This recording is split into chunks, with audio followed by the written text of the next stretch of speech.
The Tragedy of Romeo and Juliet, by William Shakespeare. Contents: the prologue. Act I, Scene I, a public place. Scene Roman II, a street. Scene Roman III, room in Capulet S. house. Scene Roman IV, a street. Scene V, a hall in Capulet S. house. Act Roman II, chorus. Scene I, an open place adjoining Capulet S. garden. Scene Roman II, Capulet S. garden. Scene Roman III, Friar Lawrence S. cell. Scene Roman IV, a street. Scene V, Capulet S. garden. Scene VI, Friar Lawrence S. cell. Act Roman III, Scene I, a public place.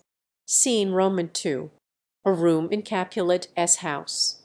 Scene Roman III, Friar Lawrence S. cell. Scene Roman IV, a room in Capulet S. house. Scene V, an open gallery to Juliet S. chamber overlooking the garden. Act Roman IV, Scene I, Friar Lawrence S. cell. Scene Roman II, all in Capulet S. house. Scene Roman III, Juliet S. chamber. Scene Roman IV, hall in Capulet S. house. Scene V, Juliet S. chamber, Juliet on the bed.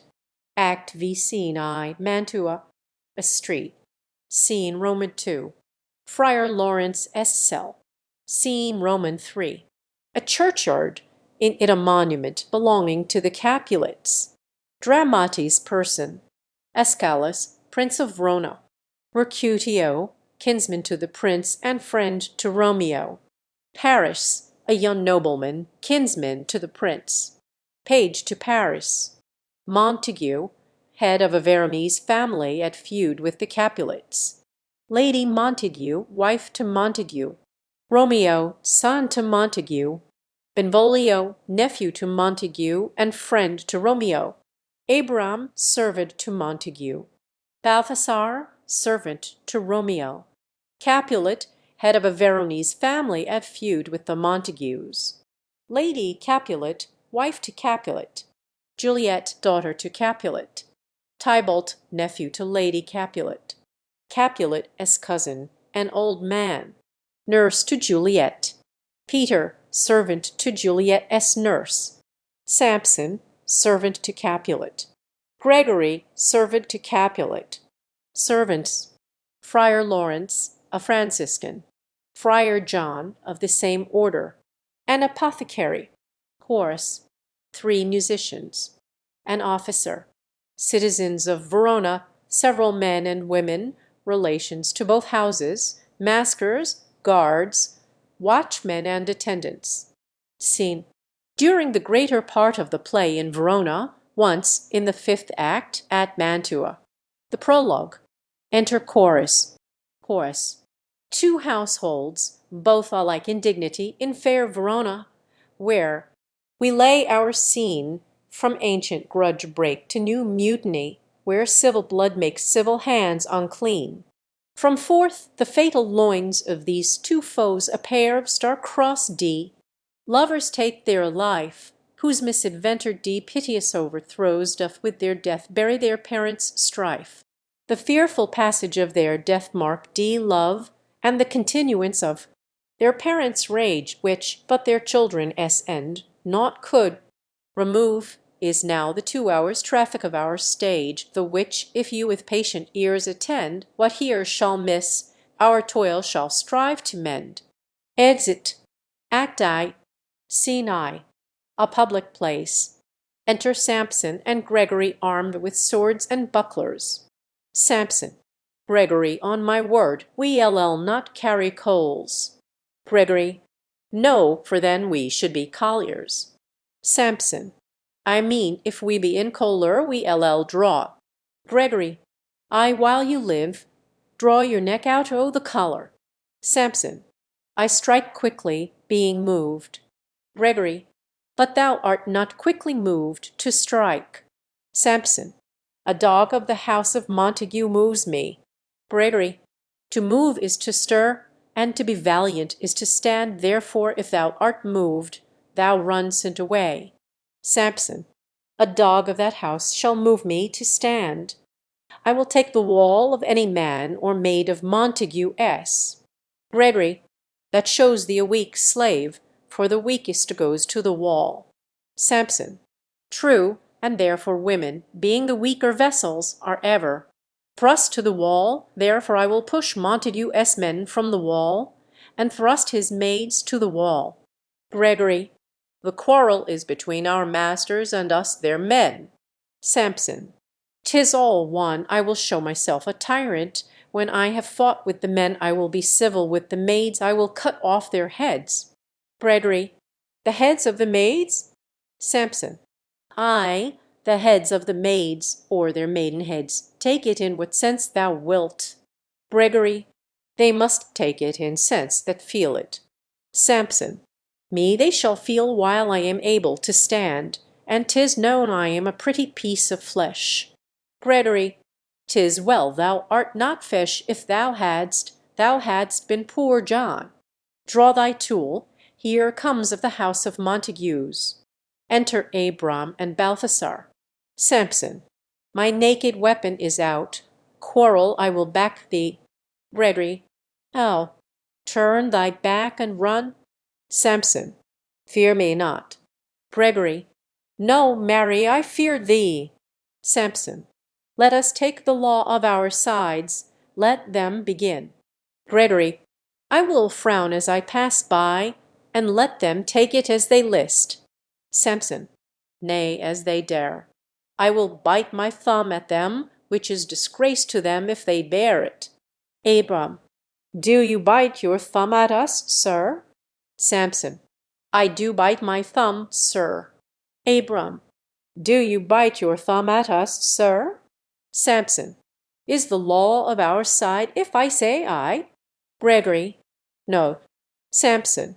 No, sir, I do not bite my thumb at you, sir, but I bite my thumb, sir. Gregory. Do you quarrel, sir? Abram. Quarrel, sir? No, sir. Samson. But if you do, sir, I am for you. I serve as good a man as you. Abram. No better. Samson. Well, sir. Enter Benvolio. Gregory. Say better. Here comes one of my master as kinsmen. Samson. Yes, better, sir. Abram. You lie. Samson. Draw, if you be men. Gregory. Remember thy washing blow. A fight. Benvolio. Part fools, put up your swords. You know not what you do. Beats down their swords. Enter Tybalt. Tybalt. What? Art thou drawn among these heartless hinds? Turn thee, Benvolio, look upon thy death. Benvolio. I do, but keep the peace, put up thy sword, or manage it to part these men with me. Tybalt. What, drawn, and talk of peace? I hate the word as I hate hell. All Montagues and thee have at thee, coward. A fight. Enter 3 or 4 citizens with clubs. First citizen. Clubs, bills, and partisans. Strike. Beat them down. Down with the Capulets. Down with the Montagues. Enter Capulet in his gown, and Lady Capulet. Capulet. What noise is this? Give me my long sword. Ho! Lady Capulet. A crutch, a crutch. Why call you for a sword? Capulet. My sword, I say. Old Montague is come, and flourishes his blade in spite of me. Enter Montague and his Lady Montague. Montague. Thou villain Capulet. Hold me not, let me go. Lady Montague. Thou shalt not stir one foot to seek a foe. Enter Prince Escalus with attendants. Prince. Rebellious subjects, enemies to peace, profaners of this neighbour-stained steel, will they not hear? What ho! You men, you beasts, that quench the fire of your pernicious rage with purple fountains issuing from your veins, on pain of torture, from those bloody hands throw your mistempered weapons to the ground and hear the sentence of your moved prince. 3 civil brawls, bred of an airy word, by thee, old Capulet, and Montague have thrice disturbed the quiet of our streets, and made Verona's ancient citizens cast by their grave beseeming ornaments, to wield old partisans in hands as old, canker with peace, to part your canker hate. If ever you disturb our streets again, your lives shall pay the forfeit of the peace. For this time all the rest depart away. You, Capulet, shall go along. With me and Montague come you this afternoon, to know our farther pleasure in this case, to old Free Town, our common judgment place. Once more, on pain of death, all men depart. Exeunt prince and attendants, Capulet, Lady Capulet, Tybalt, citizens and servants.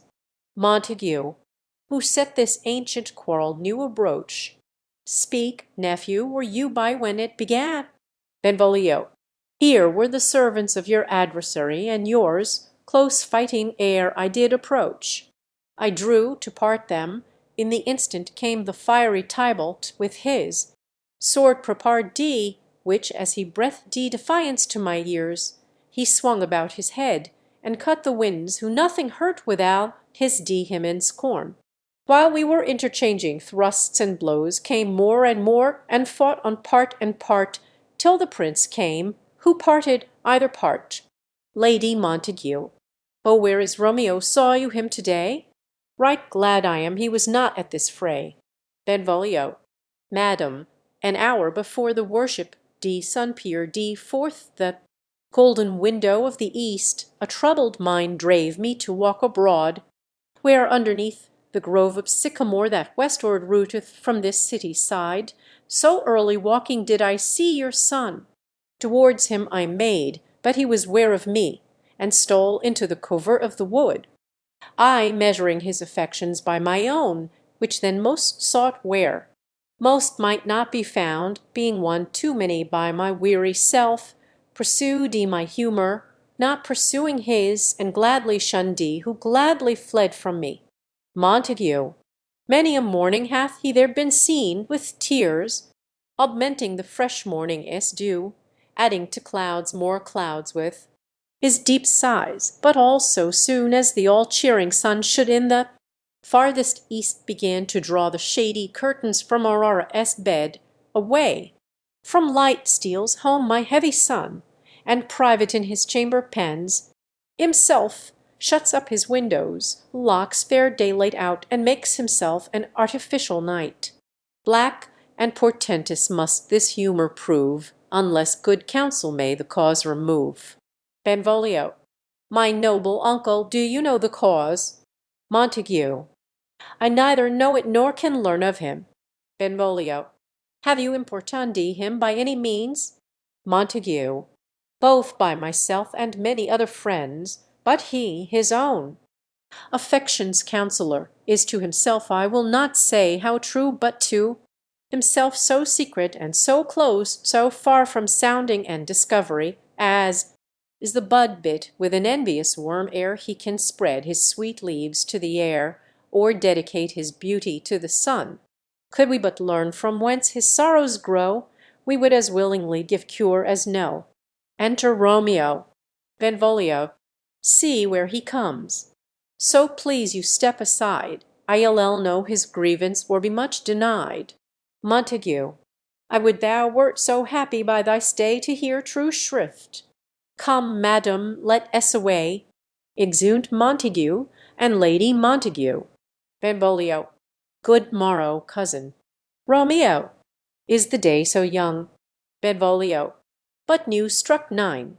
Romeo. Ay me, sad hours seem long. Was that my father that went hence so fast? Benvolio. It was. What sadness lengthens Romeo's hours? Romeo. Not having that which having makes them short. Benvolio. In love. Romeo. Out. Benvolio. Of love. Romeo.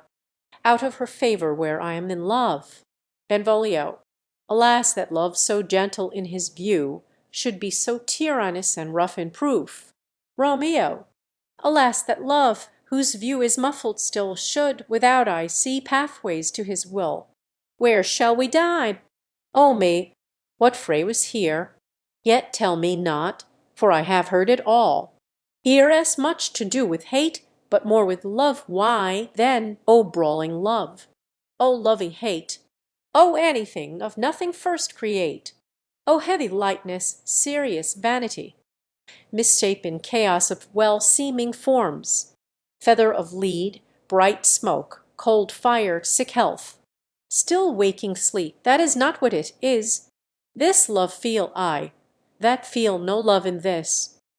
Dost thou not laugh? Benvolio. No cause, I rather weep. Romeo. Good heart, at what? Benvolio. At thy good heart as oppression. Romeo. Why, such as love as transgression.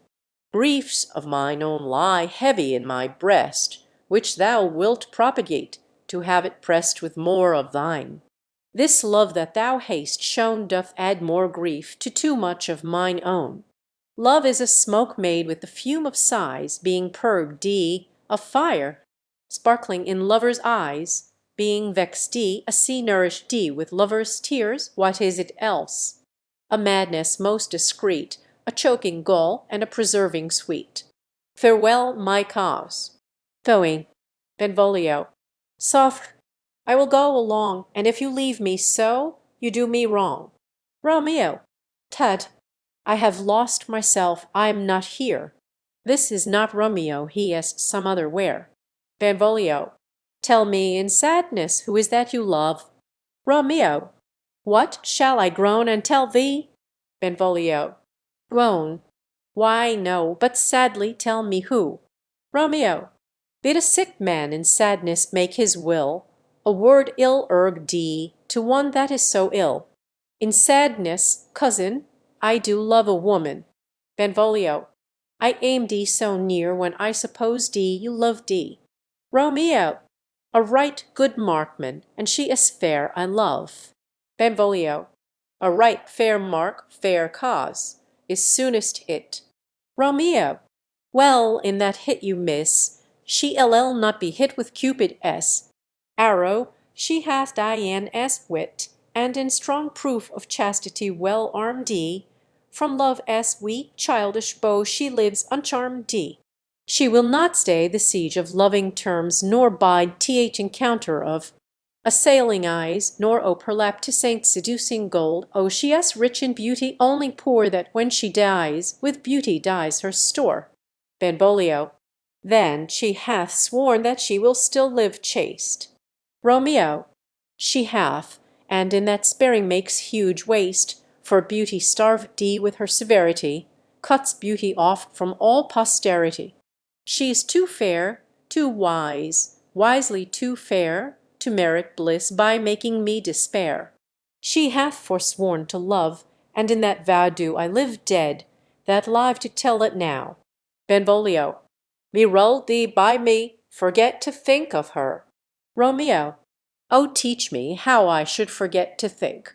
Benvolio. By giving liberty unto thine eyes, examine other beauties. Romeo. 'Tis the way to call hers exquisite, in question more. This happy masks that kiss fair ladies' brows, being black, puts us in mind. They hide the fair. He that is struck and blind cannot forget the precious treasure of his eyesight lost. Show me a mistress that is passing fair. What doth her beauty serve but as a note where I may read who passed that passing fair? Farewell, thou canst not teach me to forget. Benvolio. I pay that doctrine or else die in debt. Exeunt. Scene Roman II. A street. Enter Capulet, Paris, and servant. Capulet. But Montague is bound as well as I in penalty alike, and 'tis not hard, I think, for men so old as we to keep the peace. Paris. Of honourable reckoning are you both, and pity 'tis you live at odds so long. But now, my lord, what say you to my suit? Capulet. But saying what I have said before. My child is yet a stranger in the world, She hath not seen the change of 14 years. Let 2 more summers wither in their pride ere we may think her ripe to be a bride. Paris. Younger than she our happy mother's maid. Capulet. And too soon marred are those so early made. The earth hath swallowed all my hopes, but she is the hopeful lady of my earth. But woo her, gentle Paris, get her heart, my will to her consent is but a part, and she agree, within her scope of choice lies my consent and fair according voice. This night I hold an old accustomed feast, whereto I have invited many, a guest such as I love, and you among the store, one more most welcome makes my number more.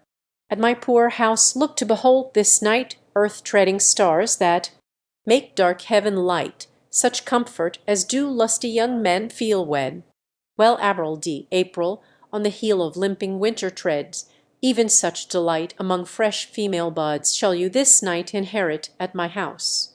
Here all see and like her most whose merit most shall be, which, on more view of many, mine, being one, may stand in number, though in reckoning none.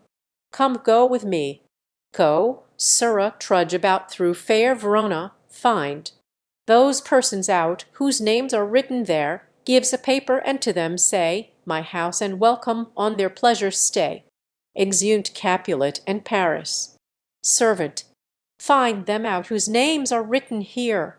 It is written that the shoemaker should meddle with his yard, and the tailor with his. Last, the fisher with his pencil, and the painter with his nets. But I am sent to find those persons whose names are here writ, and can never find what names the writing person hath here writ. I must to the learned. In good time. Enter Benvolio and Romeo. Benvolio. Tut, man, one fire burns out another s burning, one pain is lessened by another s anguish. Turn giddy, and be halt by backward. Turning, one desperate grief cures with another s languish. Take thou some new infection to thy eye, and the rank poison of the old will die. Romeo. Your plantain leaf is excellent for that. Benvolio. For what, I pray thee? Romeo. For your broken shin. Benvolio. Why, Romeo, art thou mad? Romeo. Not mad, but bound more than a madman is, shut up in prison, kept without my food, whipped and tormented, and God den, good fellow. Servant. God ye go den. I pray, sir, can you read? Romeo. I, mine own fortune in my misery. Servant. Perhaps you have learned it without book. But I pray, can you read anything you see? Romeo. I, if I know the letters and the language. Servant. Ye say honestly, rest you merry. Romeo. Stay, fellow, I can read. He reads the letter. Signor Martino and his wife and daughters, County Anselmo and his beauteous sisters, the lady widow of Atruvio, Signor Placentio, and his lovely nieces, Mercutio and his brother Valentine, mine uncle, Capulet, his wife and daughters, my fair niece Rosaline and Livia, Signor Valentio and his cousin Tybalt, Lucio and the lively Helena. A fair assembly. Gives back the paper whither should they come? Servant. Romeo. Whither to supper? Servant. To our house. Romeo. Whose house? Servant. My master S. Romeo. Indeed I should have asked you that before. Servant. Now I'll tell you without asking. My master is the great rich Capulet, and if you be not of the house of Montagues, I pray come and crush a cup of wine. Rest you merry. Exit. Benvolio. At this same ancient feast of Capulet sups the fair Rosaline whom thou so lovesint, with all the admired beauties of Verona. Go thither, and with unattainted eye compare her face with some that I shall show, and I will make thee think thy swan a crow. Romeo. When the devout religion of mine I maintains such falsehood, then turn tears to fire, and these who often drown thee, could never die, transparent heretics, be burnt for liars. One fairer than my love, the all-seeing sun, ne or saw or match since first the world begun.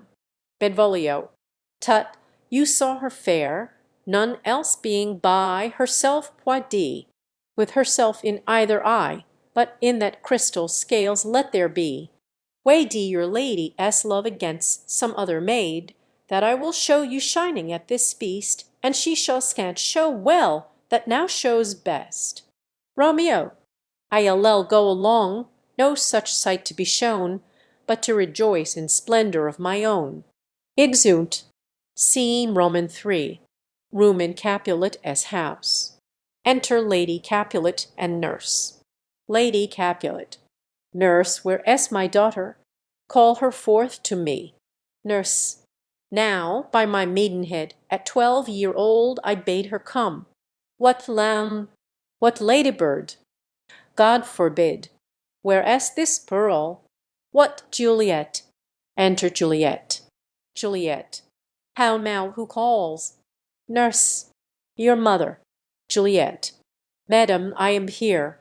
What is your will? Lady Capulet. This is the matter.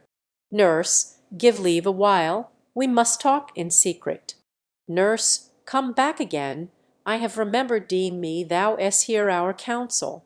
Thou knowest my daughter as of a pretty age. Nurse. Faith, I can tell her age unto an hour. Lady Capulet. She is not 14. Nurse. I lay 14 of my teeth, and yet, to my teen be it spoken, I have but 4. She is not 14. How long is it now to Lammas tide? Lady Capulet. A fortnight and odd days. Nurse. Even or odd, of all days in the year, come Lammas eve at night shall she be 14.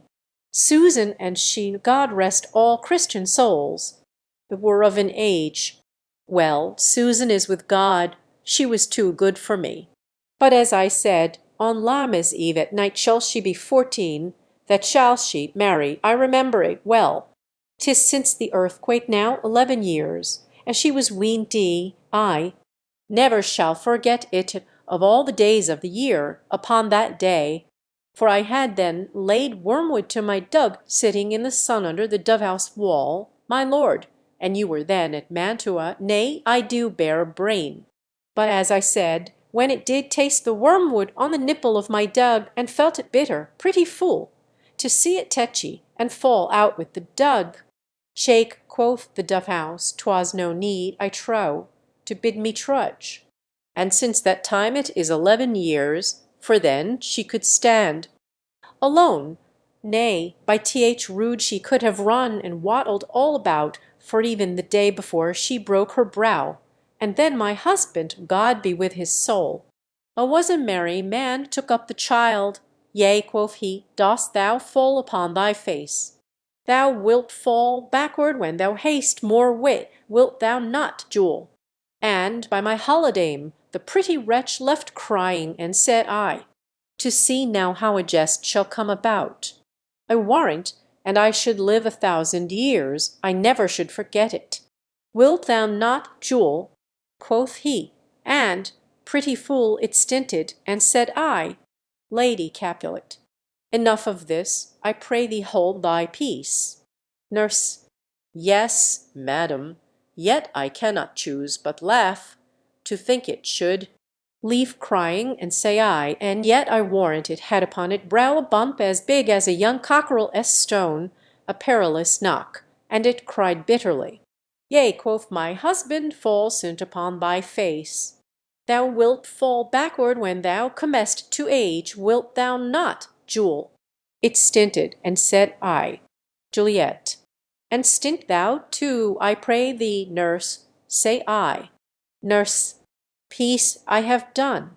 God mark thee to his grace, thou wast the prettiest babe that I nursed thee, and I might live to see thee married once. I have my wish. Lady Capulet. Marry, that marry is the very theme I came to talk of. Tell me, daughter Juliet, how stands your disposition to be married? Juliet. It is an honour that I dream not of. Nurse. An honour. Were not I thine only nurse, I would say thou hadst sucked wisdom from thy teat. Lady Capulet. Well, think of marriage now. Younger than you, here in Verona, ladies of esteem are made already mothers. By my count I was your mother much upon these years, that you are now a maid. Thus, then, in brief, the valiant Paris seeks you for his love. Nurse. A man, young lady. Lady, such a man as all the world, why he is a man of wax. Lady Capulet. Verona s summer hath not such a flower. Nurse. Nay, he is a flower, in faith a very flower. Lady Capulet. What say you, can you love the gentleman? This night you shall behold him at our feast, read o'er the volume of young Paris' face, and find delight writ there with beauty's pen. Examine every married lineament, and see how one another lends. Content, and what obscurity in this fair volume lies, find written in the margent of his eyes. This precious book of love, this unbound lover, to beautify him, only lacks a cover. The fish lives in the sea, and 'tis much pride for fair without the fair within to hide. That book in many eyes doth share the glory, that in gold clasps locks in the golden story, so shall you share all that he doth possess, by having him, making yourself no less. Nurse. No less, a bigger. Women grow by men. Lady Capulet. Speak briefly. Can you like of Paris love? Juliet. I'd look to like, if looking liking move, but no more deep will I endart mine eye than your consent gives strength to make it fly. Enter a servant. Servant. Madam, the guests are come, supper served up. You called, my young lady asked for, the nurse cursed in the pantry, and everything in extremity. I must hence to wait. I beseech you follow straight. Lady Capulet. We follow thee. Exit servant. Juliet, the county stays. Nurse. Go, girl, seek happy nights to happy days. Exeunt. Scene Roman 4. A street. Enter Romeo, Mercutio, Benvolio, with 5 or 6 maskers, torch-bearers, and others. Romeo. What, shall this speech be spoke for our excuse? Or shall we on without apology? Benvolio. The date is out of such prolixity, we have no Cupid. Hoodwink D with a scarf, bearing a Tartar painted bow of laugh, scaring the ladies like a crow keeper, nor no without book prologue. Faintly spoke after the prompter, for our entrance, but let them measure us by what they will, we measure them a measure, and be gone. Romeo. Give me a torch. I am not for this ambling, being but heavy I will bear the light. Mercutio. Nay, gentle Romeo, we must have you dance. Romeo. Not I, believe me, you have dancing shoes, with nimble soles. I have a soul of lead so stakes me to the ground I cannot move. Mercutio. You are a lover, borrow Cupid's wings, and soar with them above a common bound. Romeo. I am too sore and pierced with his shaft to soar with his light feathers, and so bound I cannot bound a pitch above dull woe. Under love's heavy burden do I sink. Mercutio. And to sink in it, should you burden love, too great oppression for a tender thing. Romeo. Is love a tender thing? It is too rough, too rude, too boisterous, and it pricks like thorn. Mercutio. If love be rough with you, be rough with love. Prick love for pricking, and you beat love down. Give me a case to put my visage in, putting on a mask, a visor for a visor. What care I what curious eye doth quote deformities? Here are the beetle brows shall blush for me. Benvolio. Come, knock and enter, and no sooner in but every man betake him to his legs. Romeo. A torch for me, let wantons, light of heart, tickle the senseless rushes with their heels, for I am proverb G with a grandsire. Praise, be a candle holder, and look on. The game was nie so fair, and I am done. Mercutio. Tut, done s the mouse, the constable s own word, if thou art done, we ll draw thee from the mire, or save your reverence love, wherein thou stickest up to the ears. Come, we burn daylight, ho. Romeo. Nay, that s not so. Mercutio. I mean, sir, in delay we waste our lights in vain, lights by day. Take our good meaning, for our judgment sits 5 times in that air once in our 5 wits. Romeo. And we mean well in going to this masque, but 'tis no wit to go. Mercutio. Why, may one ask? Romeo. I dreamt a dream to-night. Mercutio. And so did I. Romeo. Well, what was yours? Mercutio. That dreamers often lie. Romeo. In bed asleep while they do dream things true. Mercutio. Oh, then I see Queen Mab hath been with you. She is the fairy's midwife, and she comes in shape no bigger than an agate stone, on the forefinger of an alderman, drawn with a team of little atomies, over men's noses as they lie asleep, her wagon spokes made of long spinners' legs, the cover of the wings of grasshoppers, her traces, of the smallest spider's web, the collars of the moonshine watery, beams her whip of cricket's bone, the lash of film her wagoner, a small gray-coated gnat, not half so big as a round little worm pricked e. From the lazy finger of a maid her chariot is an empty hazelnut, made by the joiner squirrel or old grub, time out o' mind the fairies' coachmakers. And in this state she gallops night by night through lovers' brains. And then they dream of love o'er courtiers' knees that dream on curtsies straight, o'er lawyers' fingers who straight dream on fees, o'er ladies' lips who straight on kisses dream, which oft the angry, mad with blisters plagues, because their breaths with sweetmeats tainted are. Sometime she gallops o'er a courtier's nose, and then dreams he of smelling out a suit, and sometime comes she with a tithe pig's tail, tickling a parson's nose as a lies asleep, then dreams he of another benefice. Sometime she driveth o'er a soldier's neck, and then dreams he of cutting foreign throats, of breeches, ambuscados, Spanish blades of health's 5 fathom deep, and then anon drums in his ear, at which he starts and wakes, and, being thus frighted, swears a prayer or 2, and sleeps again. This is that very Mab that plats the manes of horses in the night, and bakes the elf locks in foul sluttish hairs, which, once untangled, much misfortune bodes. This is the hag, when maids lie on their backs, that presses them, and learns them first to bear, making them women of good carriage. This is she. Romeo. Peace, peace, Mercutio, peace, thou talks'nt of nothing. Mercutio. True, I talk of dreams, which are the children of an idle brain, begot of nothing but vain fantasy, which is as thin of substance as the air, and more inconstant than the wind, who woos even now the frozen bosom of the north, and, being angered, puffs away from thence, turning his side to the dew-dropping south. Benvolio. This wind you talk of blows us from ourselves. Supper is done, and we shall come too late. Romeo.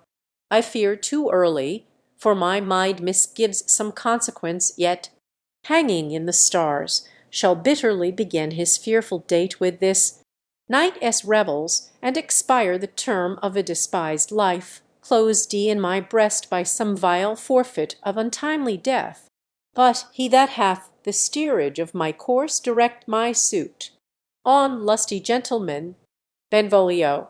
Strike drum. Exunt. Scene V. A hall in Capulet's house. Musicians waiting. Enter servants. First servant. Where's Papan that he helps not to take away? He shist a trencher. he scrape a trencher. Second servant. When good manners shall lie all in one or two men's hands, and they unwashed d too, 'tis a foul thing. First servant. Away with the join stools, remove the court cupboard, look to the plate. Good thou, save me a piece of marchpane, and as thou loves me, let the porter let in Susan Grindstone and Nell, Antony and Potpan. Second servant. Ay, boy, ready. First servant. You are looked for and called for, asked for and sought for in the great chamber. Second servant. We cannot be here and there too. Cheerly, boys. Be brisk a while, and the longer liver take all. Exeunt. Enter Capulet and C, with the guests and gentlewomen to the maskers. Capulet. Welcome, gentlemen, ladies that have their toes on plough-boody with corns will have a bout with you.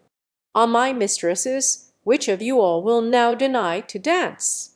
She that makes dainty, she I swear hath corns. Am I come near ye now?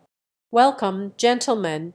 I have seen the day that I have worn a visor, and could tell a whispering tale in a fair lady's ear, such as would please. 'Tis gone, 'tis gone, 'tis gone. You are welcome, gentlemen. Come, musicians, play. A hole, give room. And foot it, girls.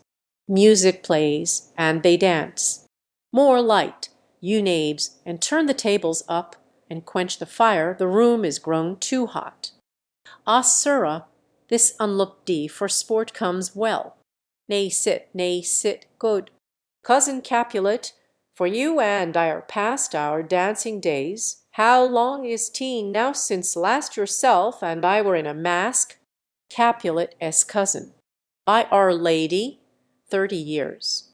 Capulet. What, man, 'tis not so much, 'tis since the nuptial of Lucentio, come Pentecost as quickly as it will, some 25 years, and then we mask D, Capulet's cousin. 'Tis more, his son is elder, sir, his son is 30. Capulet. Will you tell me that? His son was but a ward 2 years ago. Romeo. What lady is that which doth enrich the hand of yonder knight? Servant. I know not, sir. Romeo. Oh, she doth teach the torches to burn bright. It seems she hangs upon the cheek of night as a rich jewel in an Ethiop's ear, beauty too rich for use, for earth too dear. So shows the snowy dove trooping with crows as yonder lady o'er her fellows shows. The measure done, I'd watch her place of stand, and touching hers, make blessed my rude hand.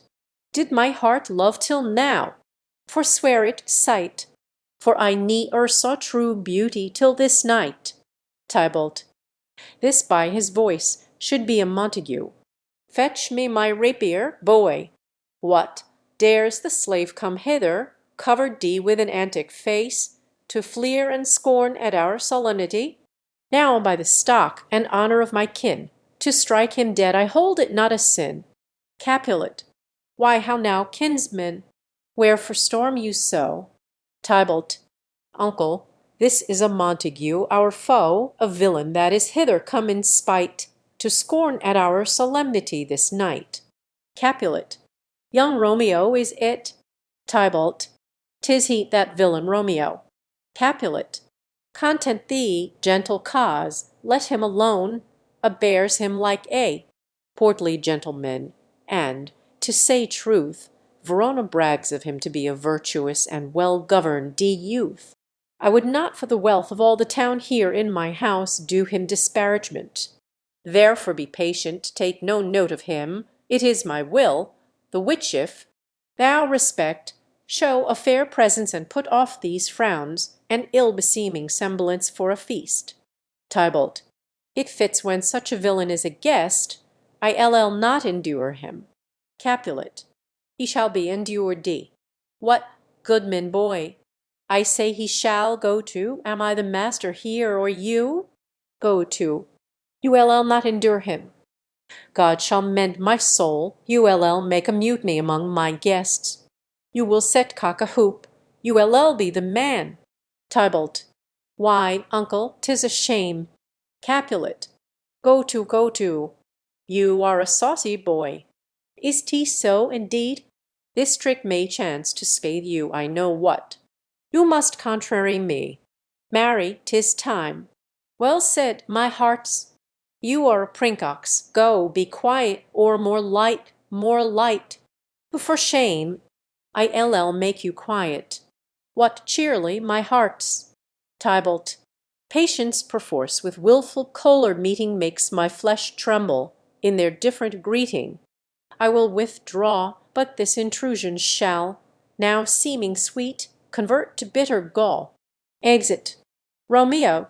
To Juliet, if I profane with my unworthiest hand this holy shrine, the gentle sin is this, my lips two blushing pilgrims ready stand to smooth that rough touch with a tender kiss.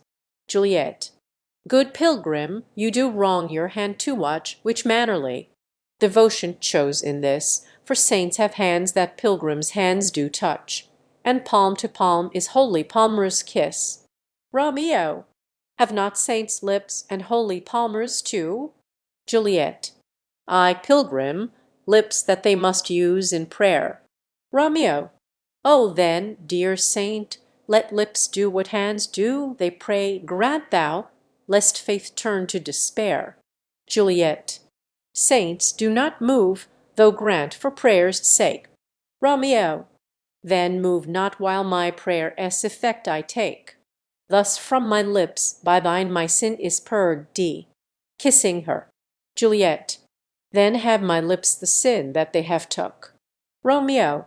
Sin from my lips. O trespass sweetly erred. D.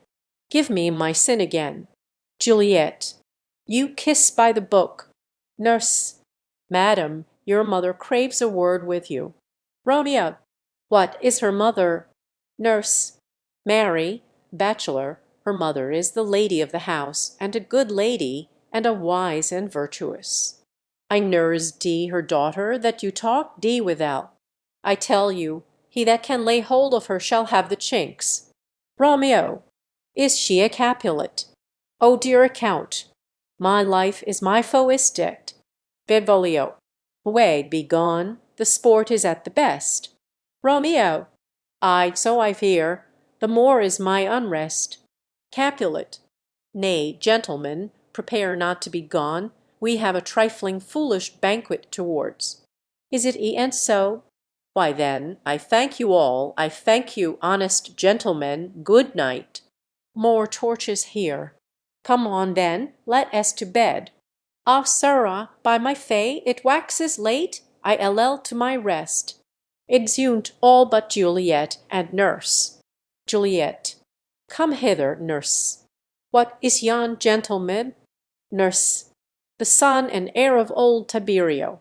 Juliet. What is he that now is going out of door? Nurse. Marry, that I think be young Petruchio. Juliet. What is he that follows here that would not dance? Nurse. I know not. Juliet. Go ask his name. If he be married, my grave is like to be my wedding bed. Nurse. His name is Romeo, and a Montague, the only son of your great enemy. Juliet. My only love sprung from my only hate, too early seen, unknown, and known too late. Prodigious birth of love it is to me, that I must love a loathed enemy. Nurse. What is this? What is this? Juliet. A rhyme I learn D even now of one I dank D withal. One calls within Juliet. Nurse. Anon, anon. Come, let us away, the strangers all are gone. Exeunt. Act Roman 2. Enter Chorus. Chorus. Now old Desire doth in his death-bed lie, and young Affection gates to be his heir, that fair for which love grown D for and would die, with tender Juliet match D is now not fair. Now Romeo is beloved D, and loves again, alike bewitched by the charm of looks, but to his foe suppose D he must complain, and she steal love S. Sweet bait from fearful hooks being held a foe, He may not have access to breathe such vows as lovers used to swear, and she is much in love, her means much less to meet her new beloved anywhere. But passion lends them power, time means to meet tempering extremities with extreme sweet. Exit.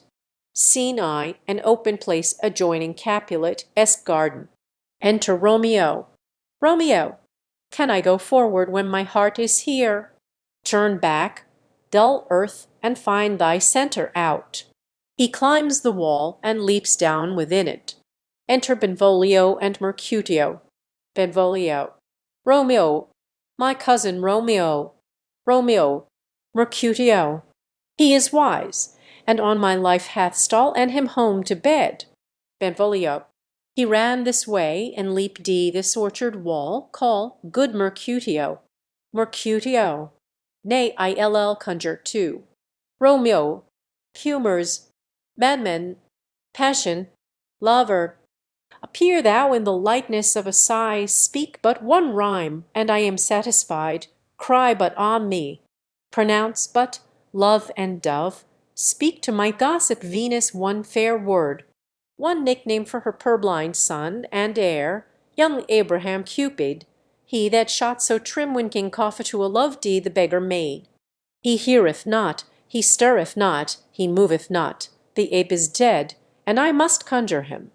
I conjure thee by Rosalina's bright eyes, by her high forehead and her scarlet lip, by her fine foot, straight leg, and quivering thigh, and the demesnes that there adjacent lie, that in thy likeness thou appear to us.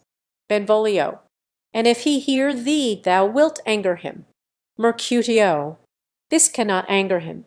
'Twould anger him to raise a spirit in his mistress' circle of some strange nature, letting it there stand till she had laid it, and conjured it down, that were some spite.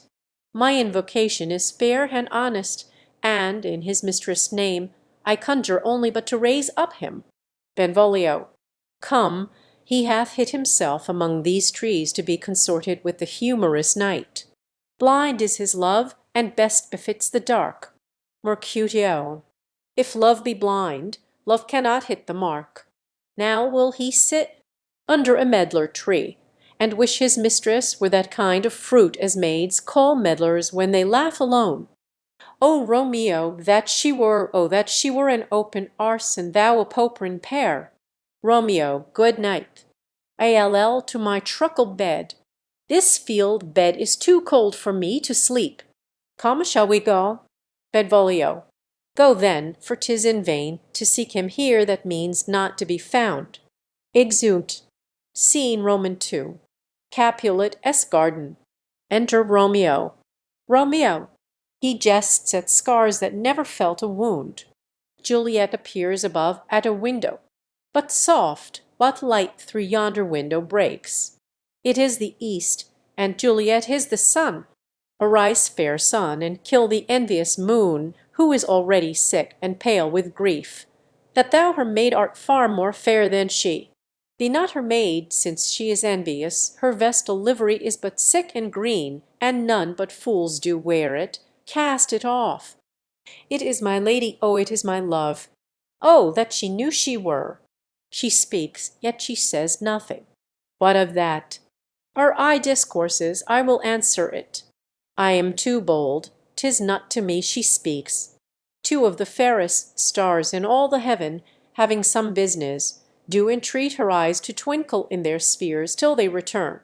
What if her eyes were there, they in her head?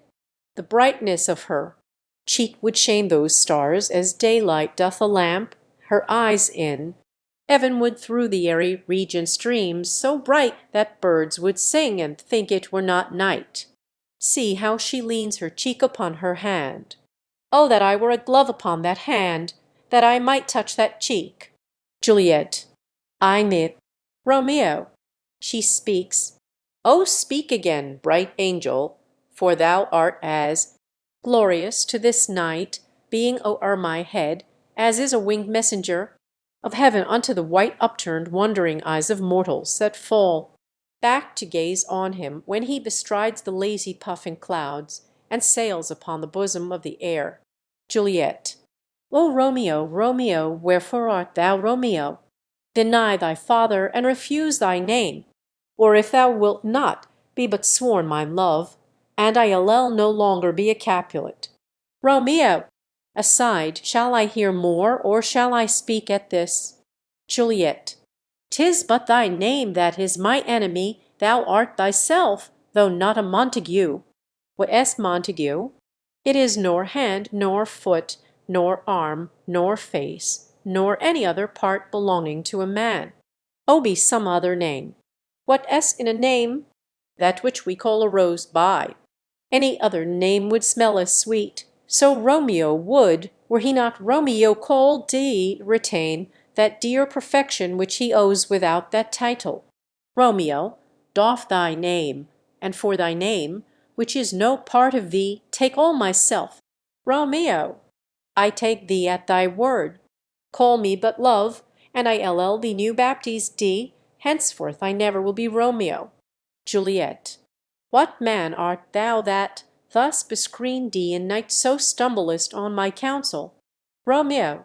By a name I know not how to tell thee who I am. My name, dear saint, is hateful to myself, because it is an enemy to thee. Had I it written, I would tear the word. Juliet. My ears have yet not drunk 100 words of thy tongue's utterance, yet I know the sound. Art thou not Romeo, and a Montague? Romeo. Neither, fair maid, if either thee dislike. Juliet. How cam'st thou hither, tell me, and wherefore? The orchard. Walls are high and hard to climb, and the place death, considering who thou art, if any of my kinsmen find thee here. Romeo. With love's light wings did I o'erperch these walls, for stony. Limits cannot hold love out, and what love can do, that dares love attempt therefore thy kinsmen are no stop to me. Juliet. If they do see thee, they will murder thee. Romeo. Alack, there lies more peril in thine eye than 20 of their swords. Look thou but sweet, and I am proof against their enmity. Juliet. I would not for the world they saw thee here. Romeo. I have night's cloak to hide me from their eyes, and, but thou love me, let them find me here. My life were better ended by their hate than death prorogued, wanting of thy love. Juliet. By whose direction found'st thou out this place? Romeo. By love that first did prompt me to inquire, he lent me counsel, and I lent him eyes. I am no pilot, yet wert thou as far as that vast shore washed thee with the farthest sea, I should adventure for such merchandise. Juliet. Thou knowest the mask of night is on my face, else would a maiden blush bepaint my cheek for that which thou hast heard me speak to-night. Fain would I dwell on form, fain deny what I have spoke, but farewell compliment. Dost thou love me? I know thou wilt say aye, and I will take thy word. Yet, if thou swear'st, thou mayst prove false. At lovers' perjuries they say Jove laughs. O gentle Romeo, if thou dost love, pronounce it faithfully. Or if thou thinkest I am too quickly won, I'll frown and be perverse, and say thee nay, so thou wilt woo. But else not for the world. In truth, fair Montague, I am too fond, and therefore thou mayst think my haviour light. But trust me, gentlemen, I'll prove more true than those that have more cunning to be strange. I should have been more strange, I must confess, but that thou overheardst ere I was ware my true love passion there for pardon me, and not impute this yielding to light love which the dark night hath so discovered. Romeo. Lady, by yonder blest moon I vow, that tips with silver all, these fruit tree tops. Juliet.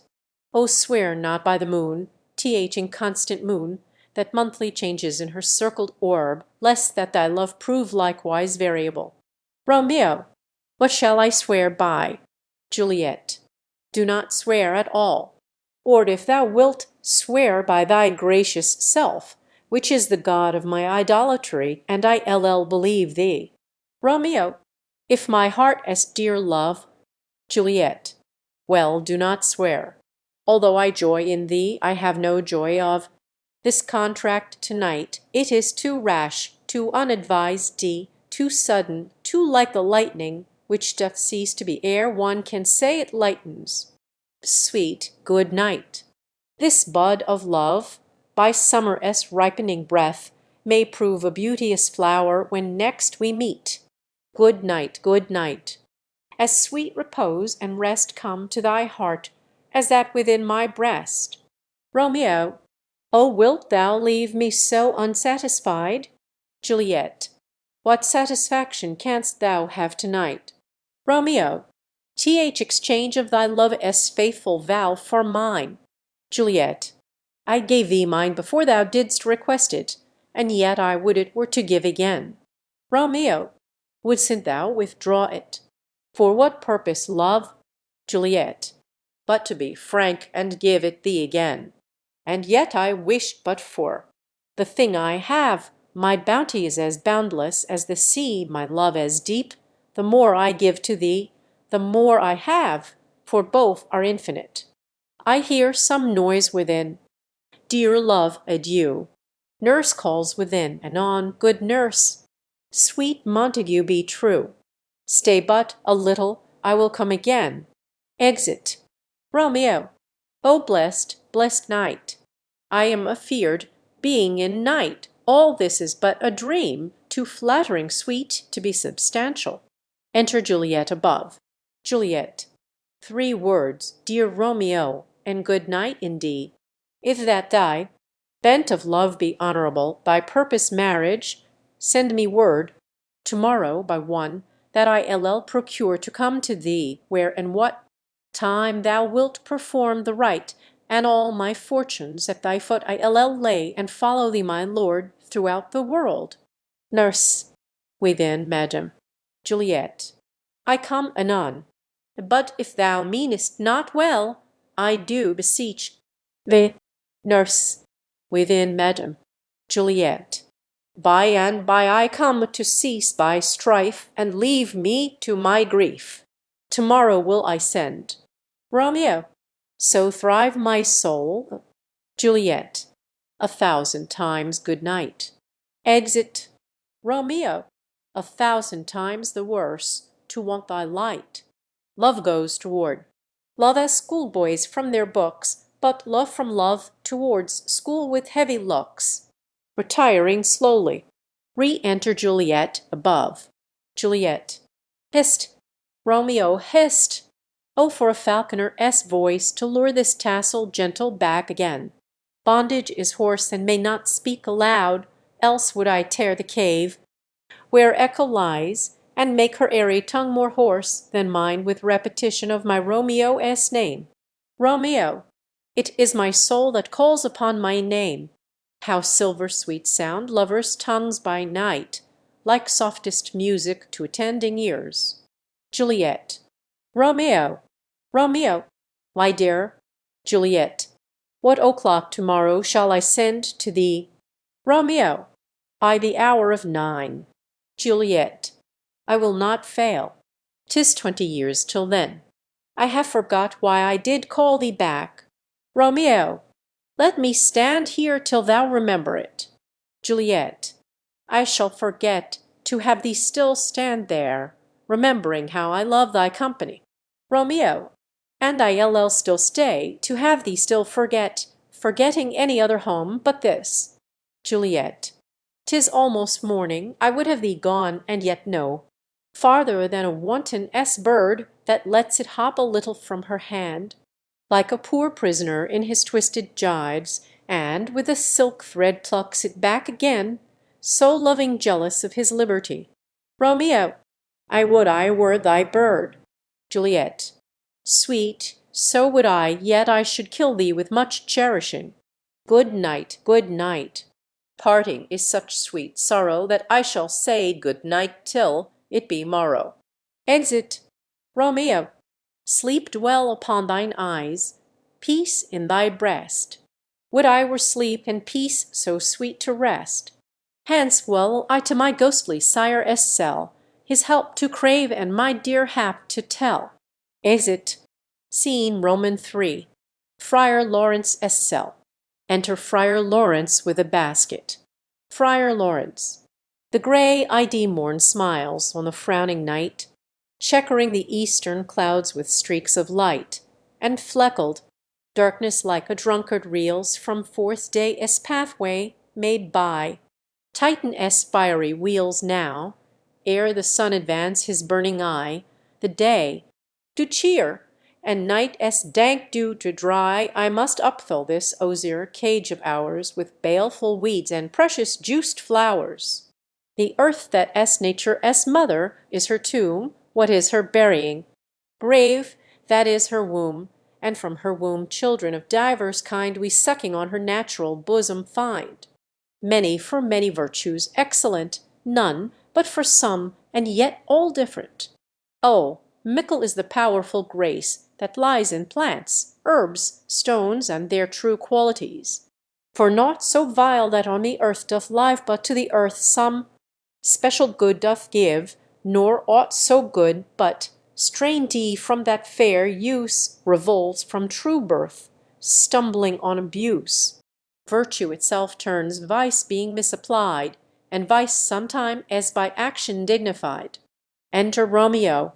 Within the infant rind of this weak flower poison hath residence, and medicine power, for this, being smelt, with that part cheers each part, being tasted, slays all senses with the heart. Two such opposed kings encamp them still in man as well as herbs, grace, and rude will, and where the worser is predominant, full soon the canker death eats up that plant. Romeo. Good morrow, father. Friar Lawrence. Benedicite. What early tongue so sweet saluteth me? Young son, it argues a distempered head so soon to bid good morrow to thy bed. Care keeps his watch in every old man eye, and where care lodges, sleep will never lie, but where unbruised youth with unstuffed brain doth couch his limbs, their golden sleep doth reign. Therefore thy earliness doth me assure thou art oppressed with some distemperature, or if not so, then here I hit it right. Our Romeo hath not been in bed to-night. Romeo.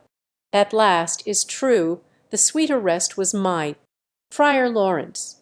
God pardon sin. Wast thou with Rosaline? Romeo. With Rosaline, my ghostly father? No, I have forgot that name, and that name woe. Friar Lawrence. That my good son. But where hast thou been then? Romeo. Tell the ere thou ask it me again. I have been feasting with mine enemy, where on a sudden one hath wounded me that by me wounded. Both our remedies within thy help and holy physic lies. I bear no hatred, blessed man, for lo, my intercession likewise steads my foe. Friar Lawrence. Thee plain, good son, and homely in thy drift, riddling confession finds but riddling shrift. Romeo. Then plainly know my heart's dear love is set on the fair daughter of rich Capulet. As mine on hers, so hers is set on mine, and all combine save what thou must combine by holy marriage. When and where and how we met, we woo and may exchange a vow. I tell thee as we pass, but this I pray, that thou consent to marry us today. Friar Lawrence. Holy Saint Francis, what a change is here! Is Rosaline, that thou didst love so dear, so soon forsaken? Young men's love then lies not truly in their hearts, but in their eyes. Jesu Maria, what a deal of brine hath washed thy sallow cheeks for Rosaline! How much salt water thrown away in waste to season love, that of it doth not taste. The sun not yet by sighs from heaven clears, thy old groans yet ring in mine ancient ears. Lo, here upon thy cheek the stain doth sit of an old tear that is not washed off yet. If ere thou wast thyself, and these woes thine, thou and these woes were all for Rosaline, and art thou Chang pronounce this sentence then, women may fall, when there est no strength in men. Romeo, thou chid sent me off for loving Rosaline. Friar Lawrence, for doting, not for loving, pupil mine. Romeo, and bad sent me bury love. Friar Lawrence, not in a grave to lay one in, another out to have. Romeo, I pray thee chide me not. Her I love now doth grace for grace and love for love allow. The other did not so. Friar Lawrence, oh, she knew well thy love did raid by rote, that could not spell. But come young waverer, come go with me, in one respect I'll thy assistant be, for this alliance may so happy prove, to turn your household's rancour to pure love. Romeo, oh, let us hence, I stand on sudden haste. Friar Lawrence, wisely and slow, they stumble that run fast. Exeunt. Scene Roman 4. A street. Enter Benvolio and Mercutio. Mercutio, where the devil should this Romeo be? Came he not home to-night? Benvolio, not to his father S I spoke with his man. Mercutio, why, that same pale hard-hearted wench, that Rosaline, torments him so that he will sure run mad. Benvolio, Tybalt, the kinsman to old Capulet, hath sent a letter to his father S house. Mercutio, a challenge on my life. Benvolio, Romeo will answer it. Mercutio, any man that can write may answer a letter. Benvolio, nay, he will answer the letter as master, how he dares, being dared. Mercutio, alas, poor Romeo, he is already dead, stabbed with a white wench s black eye run through the ear with a love song, the very pin of his heart cleft with the blind bow boy s butt shaft. And is he a man to encounter Tybalt? Benvolio, why, what is Tybalt? Mercutio, more than prince of cats. Oh, he s the courageous captain of compliments. He fights as you sing prick song, keeps time, distance, and proportion. He rests his minim rest, 1, 2, and the third in your bosom that very butcher of a silk button, a duellist, a gentleman of the very first house of the first and second cause. Ah, the immortal passado, the punto reverso, the hag. Benvolio, the what? Mercutio, the pox of such antic lisping, affecting fantasies, these new tuners of accent. By Jesu, a very good blade, a very tall man, a very good whore. Why, is not this a lamentable thing, grandsire, that we should be thus afflicted with these strange flies, these fashion mongers, these, pardon me, S, who stand so much on the new form that they cannot sit at ease on the old bench? Oh, their bones, their bones! Enter Romeo. Benvolio, here comes Romeo, here comes Romeo. Mercutio, without his roe, like a dried herring. O flesh, flesh, how art thou fishified! Now is he for the numbers that Petrarch flowed in. Laura, to his lady, was but a kitchen wench, merry. She had a better love to Berheim her. Dido a dowdy, Cleopatra a gypsy, Helen and Hero Hildings and harlots, Fispa grey, I or so, but not to the purpose. Signor Romeo, bonjour. There's a French salutation to your French slop. You gave us the counterfeit fairly last night. Romeo, good morrow to you both. What counterfeit did I give you? Mercutio, the slip, sir, the slip. Can you not conceive? Romeo, pardon. Good Mercutio, my business was great, and in such a case as mine a man may strain courtesy. Mercutio, that as much as to say, such a case as yours constrains a man to bow in the hams. Romeo, meaning to curtsy. Mercutio, thou hast most kindly hit it. Romeo, a most courteous exposition. Mercutio, nay, I am the very pink of courtesy. Romeo, pink for flower. Mercutio, right. Romeo, why, then is my pump well flowered. Mercutio, sure wit, Follow me this jest now, till thou haste worn out thy pomp, that when the single soul of it is worn, the jest may remain after the wearing solely singular. Romeo! O single-souled jest, solely singular for the singleness.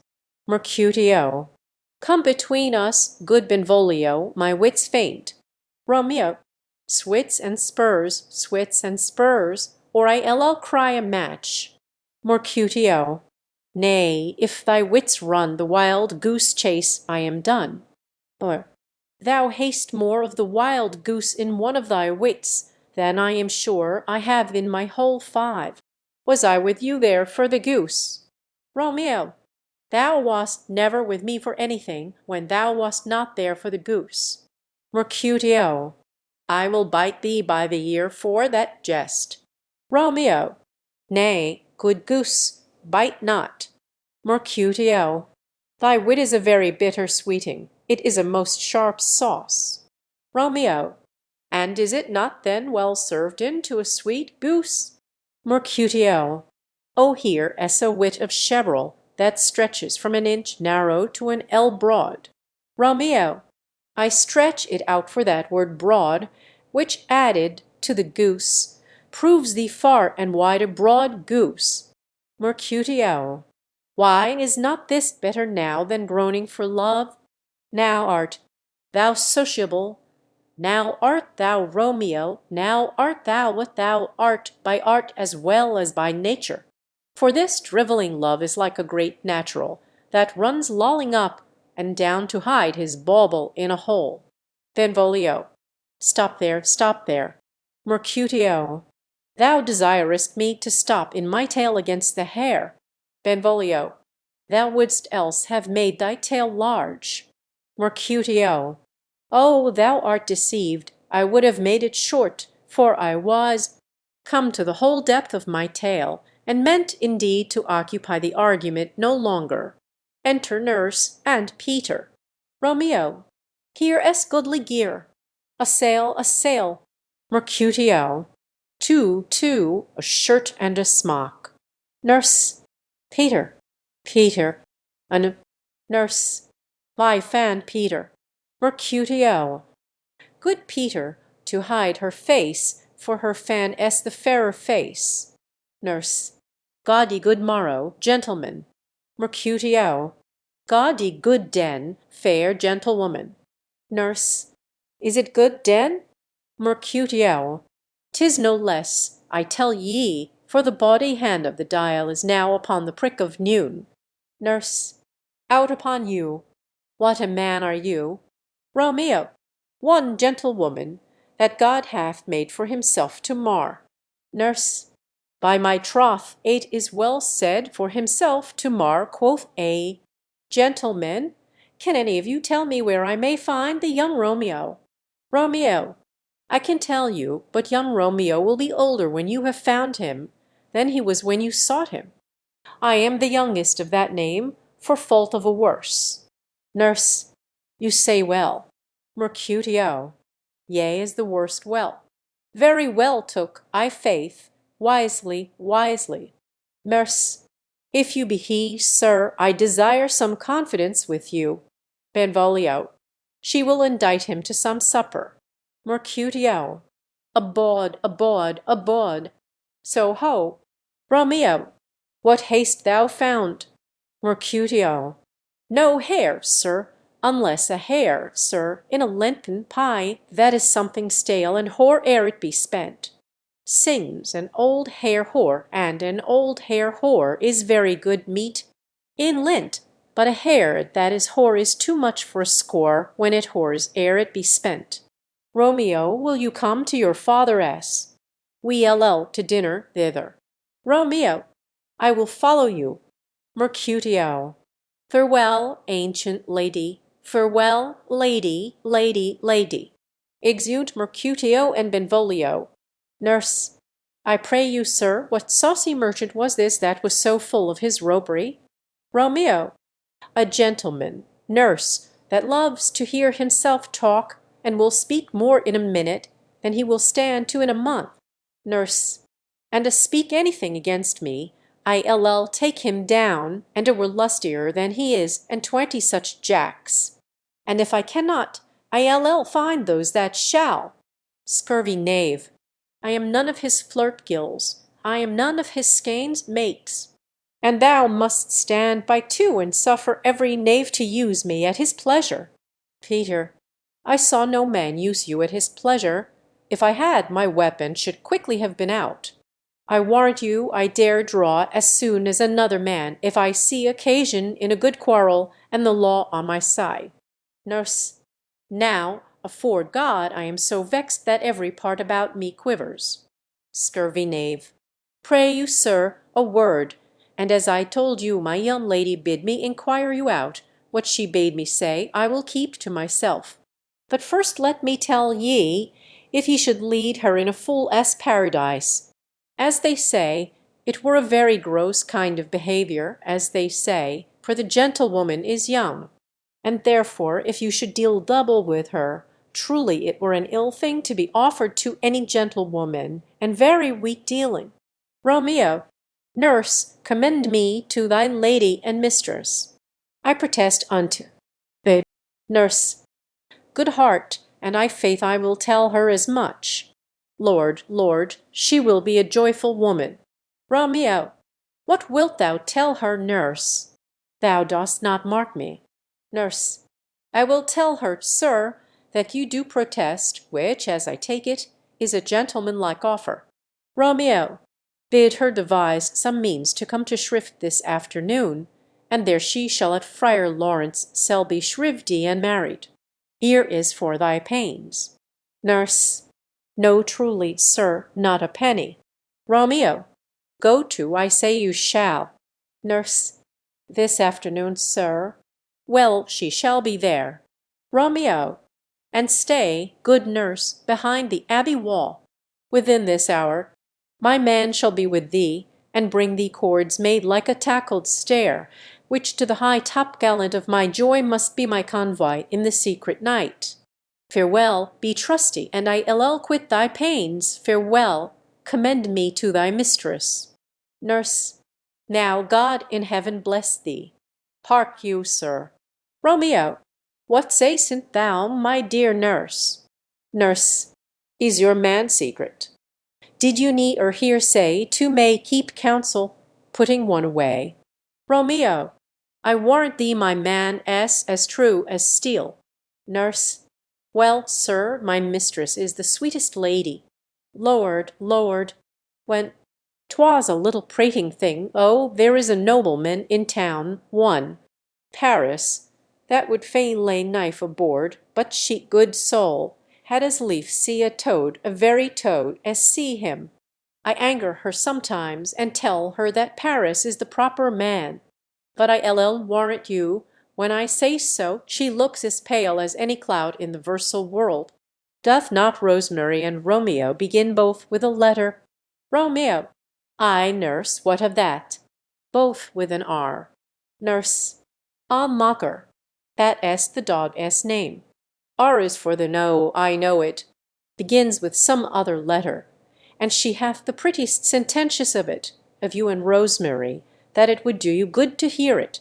Romeo, commend me to thy lady. Nurse, ay, 1,000 times. Peter, exit Romeo. Peter, and nurse, before and apace. Exeunt. Scene V. Capulet, garden. Enter Juliet. Juliet. The clock struck 9 when I did send the nurse. In half an hour she promised to return. Perchance she cannot meet him. That is not so. Oh, she is lame. Love s. Heralds should be thoughts, which 10 times faster glides than the sun s beams, driving back shadows over lowering hills, therefore do nimble pinioned doves draw love, and therefore hath the wind swift Cupid wings. Now is the sun upon the highmost hill of this day as journey, and from 9 till 12 is 3 long hours, yet she is not come. Add she affections and warm youthful blood, she be as swift in motion as a ball, my words would bandy her to my sweet love, and his to me. But old folks, many fain as they were dead, unwieldy, slow, heavy and pale as lead. Enter nurse and Peter. O God, she comes! O honey nurse, what news? Hast thou met with him? Send thy man away. Nurse. Peter, stay at the gate. Exit Peter. Juliet. Now, good sweet nurse, O Lord, why look'st thou sad? Though news be sad, yet tell them merrily, if good, thou shams'nt the music of sweet news by playing it to me with so sour a face. Nurse. I am hoary, give me leave a while. Fie, how my bones ache! What a jaunt have I had! Juliet. I would thou hadst my bones, and I thy news. Nay, come, I pray thee speak. Good, good nurse, speak. Nurse. Jesu, what haste? Can you not stay a while? Do you not see that I am out of breath? Juliet. How art thou out of breath, when thou hast breath to say to me that thou art out of breath? The excuse that thou dost make in this delay is longer than the tale thou dost excuse. Is thy news good or bad? Answer to that, say either, and I'll stay the circumstance. Let me be satisfied, is tea good or bad? Nurse. Well, you have made a simple choice. You know not how to choose a man. Romeo. No, not he. Though his face be better than any man else, yet his leg excels all men else, and for a hand and a foot and a body, though they be not to be talked on, yet they are past compare. He is not the flower of courtesy, but I'll warrant him as gentle as a lamb. Go thy ways, wench, serve God. What, have you dined at home? Juliet. No, no. But all this did I know before. But says he of our marriage? What of that? Nurse. Lord, how my head aches! What a head have I! It beats as it would fall in 20 pieces. My back, o t'other side, o my back, my back. Beshrew your heart for sending me about to catch my death with jouncing up and down. Juliet. I faith, I am sorry that thou art not well. Sweet, sweet, sweet nurse, tell me what says my love. Nurse. Your love says like an honest gentleman, and a courteous, and a kind, and a handsome, and I warrant a virtuous. Where is your mother? Juliet. Where is my mother? Why, she is within. Where should she be? How oddly thou repliest! Your love says, like an honest gentleman, where is your mother? Nurse. O goddess lady dear, are you so hot? Marry, come up, I trow. Is this the poultice for my aching bones? And so forward do your messages yourself. Juliet. Here is such a coil. Come, what says Romeo? Nurse. Have you got leave to go to shrift to-day? Juliet. I have. Nurse. Then hie you hence to Friar Lawrence's cell. There stays a husband to make you a wife. Now comes the wanton blood up in your cheeks. They'll be in scarlet straight at any news. Hie you to church. I must another way, to fetch a ladder by the which your love must climb a bird's nest soon when it is dark. I am the drudge, and toil in your delight, but you shall bear the burden soon at night. Go. I'll to dinner, hie you to the cell. Juliet. I to high fortune. Honest nurse, farewell. Exeunt. Scene VI. Friar Lawrence cell. Enter Friar Lawrence and Romeo. Friar Lawrence. So smile the heavens upon this holy act, that after hours with sorrow chide us not. Romeo. Amen, amen. But come what sorrow can, it cannot countervail the exchange of joy that one short minute gives me in her sight. Do thou but close our hands with holy words, then, love-devouring death do what he dare. It is enough I may but call her mine. Friar Lawrence. These violent delights have violent ends, and in their triumph die, like fire and powder, which as they kiss consume. The sweetest honey is loathsome in his own deliciousness, and in the taste confounds the appetite. Therefore love moderately, long love doth so, too swift arrives as tardy as too slow. Enter Juliet. Here comes the lady. Oh, so light of foot will ne'er wear out the everlasting flint. A lover may bestride the gossamers that idles in the wanton summer air and yet not fall. So light is vanity. Juliet. Good even to my ghostly confessor. Friar Lawrence. Romeo shall thank thee, daughter, for us both. Juliet. As much to him, else is his thanks too much. Romeo. Ah, Juliet, if the measure of thy joy be heaped D like mine, and that thy skill be more to blaze on it, then sweeten with thy breath this neighbour air, and let rich music-s tongue unfold the imagined happiness that both receive in either by this dear encounter. Juliet. Conceit more rich in matter than in words, brags of his substance, not of ornament. They are but beggars that can count their worth, but my true love is grown to such excess, I cannot sum up some of half my wealth. Friar Lawrence.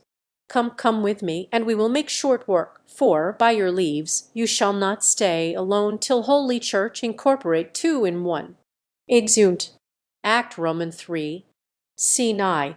A public place. Enter Mercutio, Benvolio, page and servants. Benvolio. I pray thee, good Mercutio, let us retire. The day is hot. The Capulets are broad, and if we meet, we shall not scape a brawl, for now these hot days is the mad blood stirring. Mercutio. Thou art like one of these fellows that, when he enters the confines of a tavern, claps me his sword upon the table, and says God send me no need of thee, and by the operation of the second cup draws him on the drawer, when indeed there is no need. Benvolio. Am I like such a fellow? Mercutio. Come, come, thou art as hot a jack in thy mood as any in Italy, and as soon moved to be moody, and as soon moody to be moved. Benvolio. And what to? Mercutio. Nay, and there were two such, we should have none shortly, for one would kill the other. That? Why, thou wilt quarrel with a man that hath a hair more or a hair less in his beard than thou hast. Thou wilt quarrel with a man for cracking nuts, having no other reason but because thou hast hazel eyes. What I but such, and I would spy out such a quarrel. Thy head is as full of quarrels as an egg is full of meat, and yet thy head hath been beaten as addle as an egg for quarrelling. Thou hast quarrelled with a man for coughing in the street, because he hath wakened thy dog that hath lain asleep in the sun. Didst thou not fall out with a tailor for wearing his new doublet before Easter, with another for tying his new shoes with an old riband? And yet thou wilt tutor me from quarrelling. Benvolio. And I were so apt to quarrel as thou art, any man should buy the fee simple of my life for an hour and a quarter. Mercutio. The fee simple. O simple. Enter Tybalt and others. Benvolio. By my head, here comes the Capulets. Mercutio. By my heel, I care not. Tybalt. Follow me close, for I will speak to them. Gentlemen, good den, a word with one of you. Mercutio. And but one word with one of us. Couple it with something, make it a word and a blow. Tybalt. You shall find me apt enough to that, sir, and you will give me occasion. Mercutio. Could you not take some occasion without giving? Tybalt. Mercutio, thou consortest with Romeo. Mercutio. Consort. What, dost thou make us minstrels? And thou make minstrels of us? Look to hear nothing but discords. Here es my fiddlestick, here es that shall make you dance. Zounds, consort. Benvolio. We talk here in the public haunt of men. Either withdraw unto some private place, and reason coldly of your grievances, or else depart. Here all eyes gaze on us. Mercutio. Men's eyes were made to look, and let them gaze. I will not budge for no man's pleasure. I. Enter Romeo. Tybalt.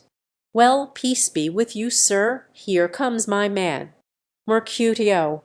But I'll be hanged, sir, if he wear your livery. Marry, go. Before to field, he'll be your follower. Your worship in that sense may call him man. Tybalt. Romeo, the love I bear thee can afford no better term than this. Thou art a villain. Romeo. Tybalt. The reason that I have to love thee doth much excuse the appertaining rage to such a greeting. Villain am I none, there for farewell, I see thou know'st me not. Tybalt. Boy, this shall not excuse the injuries that thou hast done me, therefore turn and draw. Romeo. I do protest I never injured thee, but love thee better than thou canst devise till thou shalt know the reason of my love. And so, good Capulet, which name I tender as dearly as mine own, be satisfied. Mercutio. O come, dishonourable, vile submission! Draws, Alice Stoccata carries it away. Tybalt, you rat catcher, will you walk? Tybalt. What wouldst thou have with me? Mercutio. Good king of cats, nothing but one of your 9 lives. That I mean to make bold withal, and, as you shall use me hereafter, dry beat the rest of the 8. Will you pluck your sword out of his pilcher by the ears? Make haste, lest mine be about your ears ere it be out. Tybalt. Drawing I am for you. Romeo. Gentle Mercutio, put thy rapier up. Mercutio. Come, sir, your passado. They fight. Romeo. Draw, Benvolio, beat down their weapons. Gentlemen, for shame, forbear this outrage. Tybalt. Mercutio. The prince expressly hath forbid this bandying in Verona streets. Hold, Tybalt. Good Mercutio. Exeunt Tybalt with his partisans. Mercutio. I am hurt. A plague o' both your houses. I am sped. Is he gone, and hath nothing? Benvolio. What art thou hurt? Mercutio. I, a scratch. Marry, 'tis enough. Where is my page? Go, villain, fetch a surgeon. Exit page. Romeo. Courage, man, the hurt cannot be much. Mercutio. No, 'tis not so deep as a well, nor so wide as a church door, but 'tis enough, 'twill serve. Ask for me to-morrow, and you shall find me a grave man. I am peppered, I warrant, for this world. A plague o' both your houses. Zounds, a dog, a rat, a mouse, a cat, to scratch a man to death. A braggart, a rogue, a villain, that fights by the book of arithmetic. Why the devil came you between us? I was hurt under your arm. Romeo. I thought all for the best. Mercutio. Help me into some house, Benvolio, or I shall faint. A plague o' both your houses. They have made worms meat of me, I have it, and soundly too. Your houses. Exeunt Mercutio and Benvolio. Romeo. This gentleman, the Prince as near ally, my very friend, hath got his mortal hurt in my behalf. My reputation stained thee with Tybalt as slander, Tybalt, that an hour hath been my cousin. O sweet Juliet, thy beauty hath made me effeminate, and in my temper softened de valor est steel. Re-enter Benvolio. Benvolio. O Romeo, Romeo, brave Mercutio is dead. That gallant spirit hath aspired thee the clouds, which too untimely here did scorn the earth. Romeo. This day as black fate on mo days doth depend. This but begins, the woe others must end. Re-enter Tybalt. Benvolio. Here comes the furious Tybalt back again. Romeo. Again in triumph, and Mercutio slain? Away to heaven respective lenity, and fire I de fury be my conduct now. Now, Tybalt, take the villain back again that late thou gabsent me, for Mercutio's soul is but a little way above our heads, staying for thine, to keep him company. Either thou or I, or both, must go with him. Tybalt. Thou wretched boy, that didst consort him here shalt with him hence. Romeo, this shall determine that. They fight, Tybalt falls. Benvolio, Romeo, away, begone. The citizens are up, and Tybalt slain. Stand not amazed, D. The prince will doom thee death if thou art taken. Hence, begone away. Romeo, oh, I am fortune-es fool. Benvolio, why dost thou stay? Exit Romeo. Enter citizens. First citizen. Which way ran he that killed thee, Mercutio? Tybalt, that murderer, which way ran he? Benvolio, there lies that Tybalt. First citizen. Up, sir, go with me, I charge thee, in the prince's name obey. Enter prince, attended, Montague, Capulet, their wives and others. Prince, where are the vile beginners of this fray? Benvolio, O noble prince, I can discover all the unlucky manage of this fatal brawl. There lies the man slain by young Romeo, that slew thy kinsman, brave Mercutio. Lady Capulet, Tybalt my cousin, O my brother's child, O prince, O husband, O the blood is spilled of my dear kinsman. Prince, as thou art true, for blood of ours shed blood of Montague. O cousin, cousin, prince, Benvolio, who began this bloody fray. Benvolio, Tybalt, here slain, whom Romeo's hand did slay. Romeo that spoke him fair, bid him bethink how nice the quarrel was, and urged thee with all your high displeasure. All this uttered with gentle breath, calm look, knees humbly bowed thee, could not take truce with the unruly spleen of Tybalt, deaf to peace, but that he tilts with piercing steel at bold Mercutio's breast, who, all is hot, turns deadly point to point, and, with a martial scorn, with one hand beats cold death aside, and with the other sends it back to Tybalt, whose dexterity retorts it. Romeo he cries aloud, "Hold, friends, friends! Part, and swifter then." His tongue, his agile arm beats down their fatal points, and twixt them rushes, underneath whose arm an envious thrust from Tybalt hit the life of stout Mercutio, and then Tybalt fled. But by and by comes back to Romeo, who had but newly entertained D.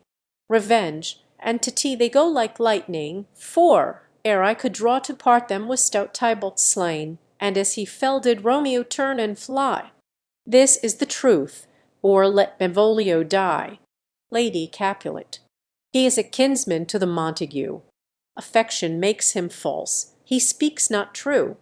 Some 20 of them fought in this black strife, and all those 20 could but kill one life. I beg for justice, which thou, prince, must give.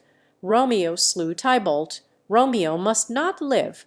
Prince, Romeo slew him, he slew Mercutio, who now the price of his dear blood doth owe.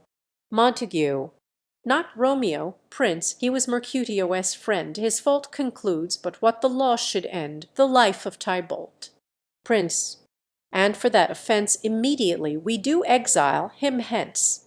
I have an interest in your hate-s proceeding, my blood for your rude brawls doth lie a-bleeding. But I will amerce you with so strong a fine that you shall all repent the loss of mine. I will be deaf to pleading and excuses, nor tears nor prayers shall purchase out abuses. There for use none. Let Romeo hence in haste, else, when he is found, that hour is his last. Bear hence this body, and attend our will. Mercy but murders, pardoning those that kill. Exeunt. Scene Roman II. A room in Capulet's house. Enter Juliet. Juliet. Gallop apace, you fiery-footed steeds, towards Phoebus' lodging. Such a waggoner as Phaeton would whip you to the west and bring in cloudy night immediately. Spread thy close curtain, love-performing night, that runaway's eyes may wink, and Romeo leap to these arms, untalked of and unseen. Lovers can see to do their amorous rites by their own beauties, or, if love be blind, it best agrees with night. Come, civil knight, thou sober-suited matron, all in black, and learn me how to lose a winning match, play thee for a pair of stainless maidenhoods. Would my unman thee blood bating in my cheeks with thy black mantle, till strange love grow bold, think true love acted simple modesty. Come, knight, come, Romeo, come, thou day and night, for thou wilt lie upon the wings of night whiter than new snow upon a raven's back. Come, gentle knight, come, loving black-browed knight, give me my Romeo, and when I shall die, take him and cut him out in little stars, and he will make the face of heaven so fine that all the world will be in love with night, and pay no worship to the garish sun. Oh, I have bought the mansion of a love, but not possessed it, and though I am sold, not yet enjoy thee. So tedious is this day as is the night before some festival to an impatient child that hath new robes and may not wear them. Oh, here comes my nurse, and she brings news, and every tongue that speaks but Romeo's name speaks heavenly eloquence. Enter nurse with cords. Now, nurse, what news? What hast thou there? The cords that Romeo bid thee fetch. Nurse. Ay, the cords. Throws them down. Juliet. Ay me, what news? Why dost thou wring thy hands? Nurse. Ah, well a day, he is dead, he is dead, he is dead. We are undone, lady, we are undone. Alack the day, he is gone, he is killed thee, he is dead. Juliet. Can heaven be so envious? Nurse. Romeo can, though heaven cannot. Oh, Romeo, Romeo! Whoever would have thought it? Romeo. Juliet. What devil art thou that dost torment me thus? This torture should be Rordi in dismal hell. Hath Romeo slain himself? Say thou, but I, and that bare vowel I shall poison more than the death darting eye of Cicatris. I am not I if there be such an eye, or those eyes shut that made the answer I. If he be slain, say I, or if not, no. Brief sounds determine of my weal or woe. Nurse. I saw the wound, I saw it with mine eyes. God save the mark. Here on his manly breast. A piteous course, a bloody piteous course, pale, pale as ashes, all bedaubedy in blood, all in gore blood. I swounded at the sight. Juliet. Oh, break, my heart. Poor bankrout, break at once. To prison, eyes, knee or look on liberty. Vile earth to earth resign, and motion here, and thou and Romeo press one heavy bier. Nurse. O Tybalt, Tybalt, the best friend I had. O courteous Tybalt, honest gentleman, that ever I should live to see thee dead. Juliet. What storm is this that blows so contrary? Is Romeo slaughtered thee, and is Tybalt dead? My dearest cousin, and my dearer lord. Then dreadful trumpet sound the general doom, for who is living, if those two are gone? Nurse. Tybalt is gone, and Romeo banished. Romeo that killed him, he is banished. Juliet. O God! Did Romeo's hand shed Tybalt's blood? Nurse. It did, alas, the day it did. Juliet. O serpent heart, hid with a flowering face! Did ever dragon keep so fair a cave? Beautiful tyrant, fiend angelical, dove-feathered raven, wolvish ravening lamb, despised substance of divinest show, just opposite to what thou justly seems'st, a damned saint, an honourable villain. O nature, what hadst thou to do in hell when thou didst bower the spirit of a fiend in mortal paradise of such sweet flesh? Was ever book containing such vile matter so fairly bound? Oh, that deceit should dwell in such a gorgeous palace. Nurse. There is no trust, no faith, no honesty in men. All perjure all forsworn, all naught, all dissemblers. Ah, where is my man? Give me some aqua vitae. These griefs, these woes, these sorrows make me old. Shame come to Romeo. Juliet. Blister D be thy tongue for such a wish. He was not born to shame. Upon his brow shame is a sham D to sit, for 'tis a throne where honor may be crowned D sole monarch of the universal earth. Oh, what a beast was I to chide at him! Nurse, will you speak well of him that killed D your cousin? Juliet. Shall I speak ill of him that is my husband? Ah, poor my lord, what tongue shall smooth thy name, when I thy 3 hours wife have mangled it? But wherefore, villain, didst thou kill my cousin?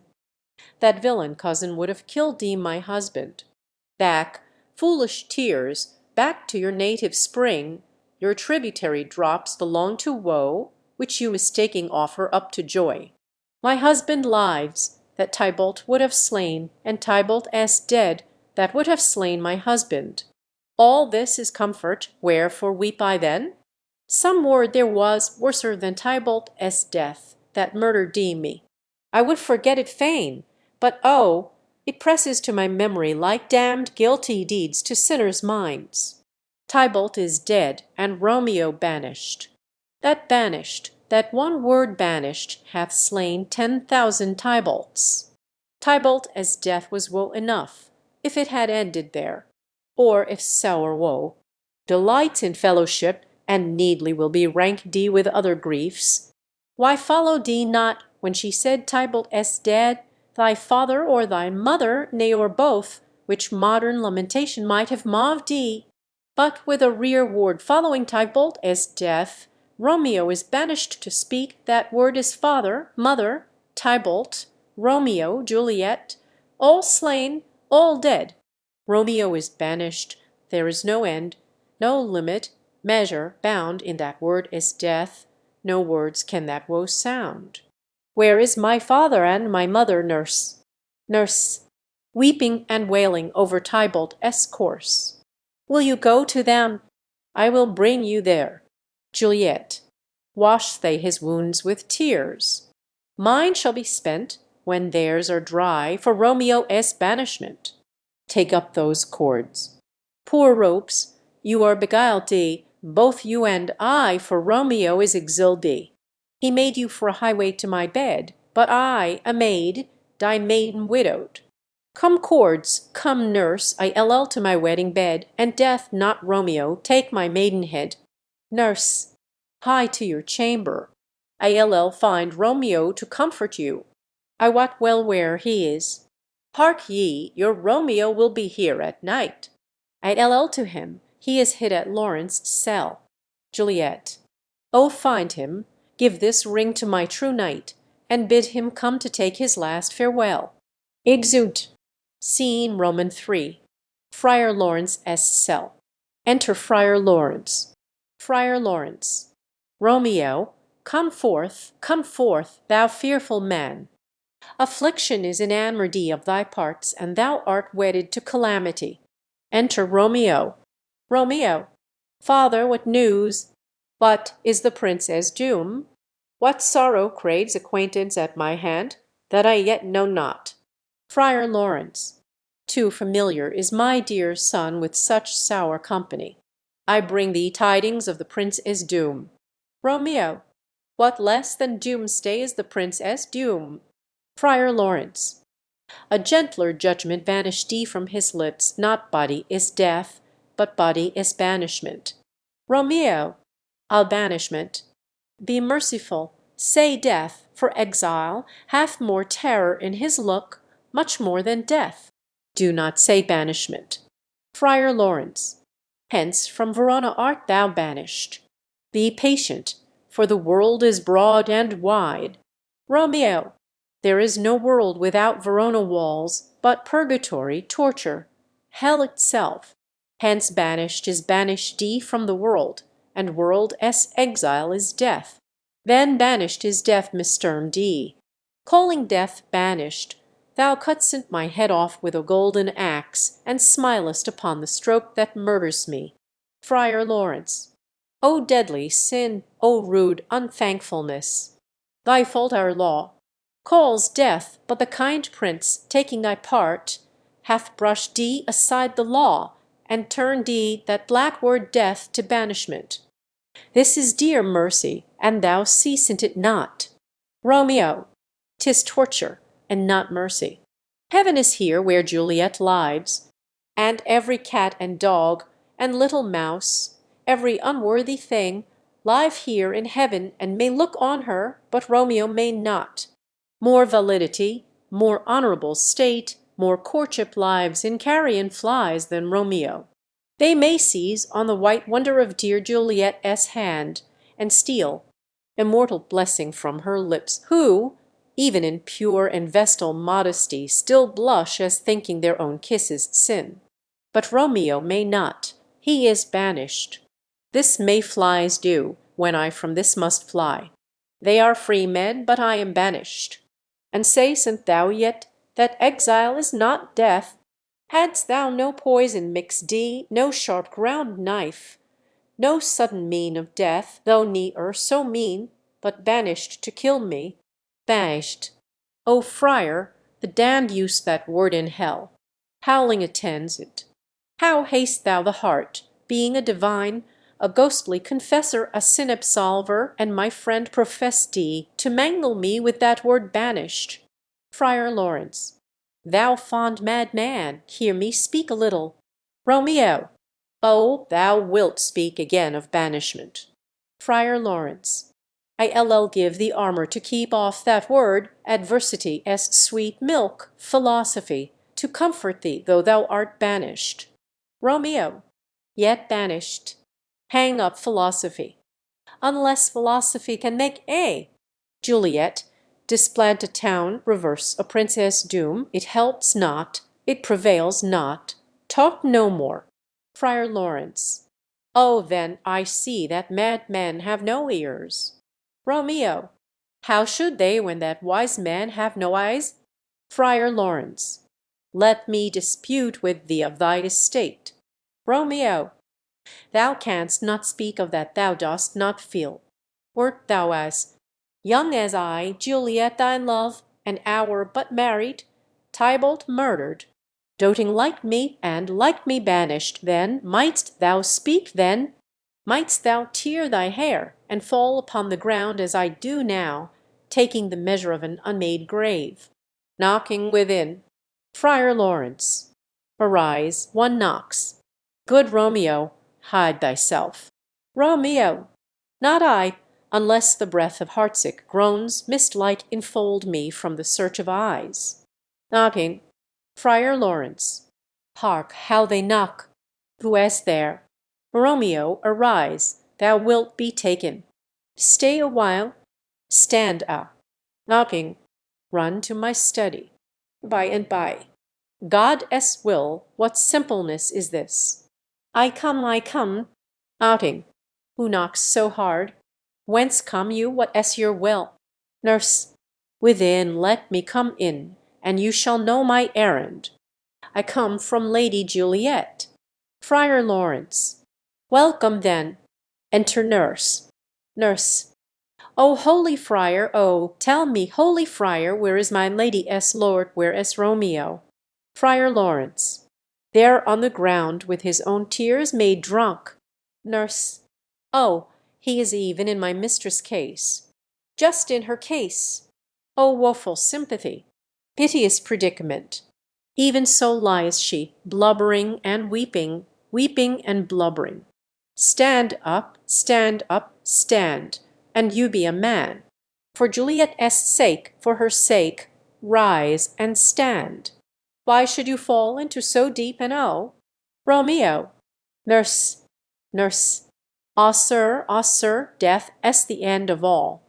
Romeo. Spakest thou of Juliet? How is it with her? Doth not she think me an old murderer, now I have stained thee, the childhood of our joy, with blood removed thee but little from her own? Where is she? And how doth she? And what says my concealed thee lady to our cancel thee love? Nurse. Oh, she says nothing, sir, but weeps and now falls on her bed, and then starts up, and Tybalt calls, and then on Romeo crays, and then down falls again. Romeo, as if that name, shot from the deadly level of a gun, did murder her, as that name cursed hand murdered her kinsman. Oh, tell me, friar, tell me, in what vile part of this anatomy doth my name lodge? Tell me, that I may sack the hateful mansion. Drawing his sword, Friar Lawrence, hold thy desperate hand. Art thou mad? Thy form cries out thou art. Thy tears are womanish. Thy wild acts denote the unreasonable fury of a beast. Unseemly woman in a seeming man, and ill-beseeming beast in seeming both. Thou hast amazed me. By my holy order, I thought thy disposition better tempered thee. Hast thou slain Tybalt? Wilt thou slay thyself, and slay thy lady, that in thy life lives, by doing damned hate upon thyself? Why rail'st thou on thy birth, the heaven and earth? Since birth and heaven and earth, all three do meet in thee at once, which thou at once wouldst lose. Fie, fie, thou sham'st thy shape, thy love, thy wit, which, like a usurer, abouncent in all, and usest none in that true use indeed which should bedeck thy shape, thy love, thy wit. Thy noble shape is but a form of wax, digressing from the valour of a man, thy dear love sworn but hollow perjury, killing that love which thou hast vowed thee to cherish, thy wit, that ornament to shape and love, misshapen in the conduct of them both, like powder in a skilless soldier as flask, is set afire by thine own ignorance, and thou dismembered thee with thine own defence. What roused thee, man?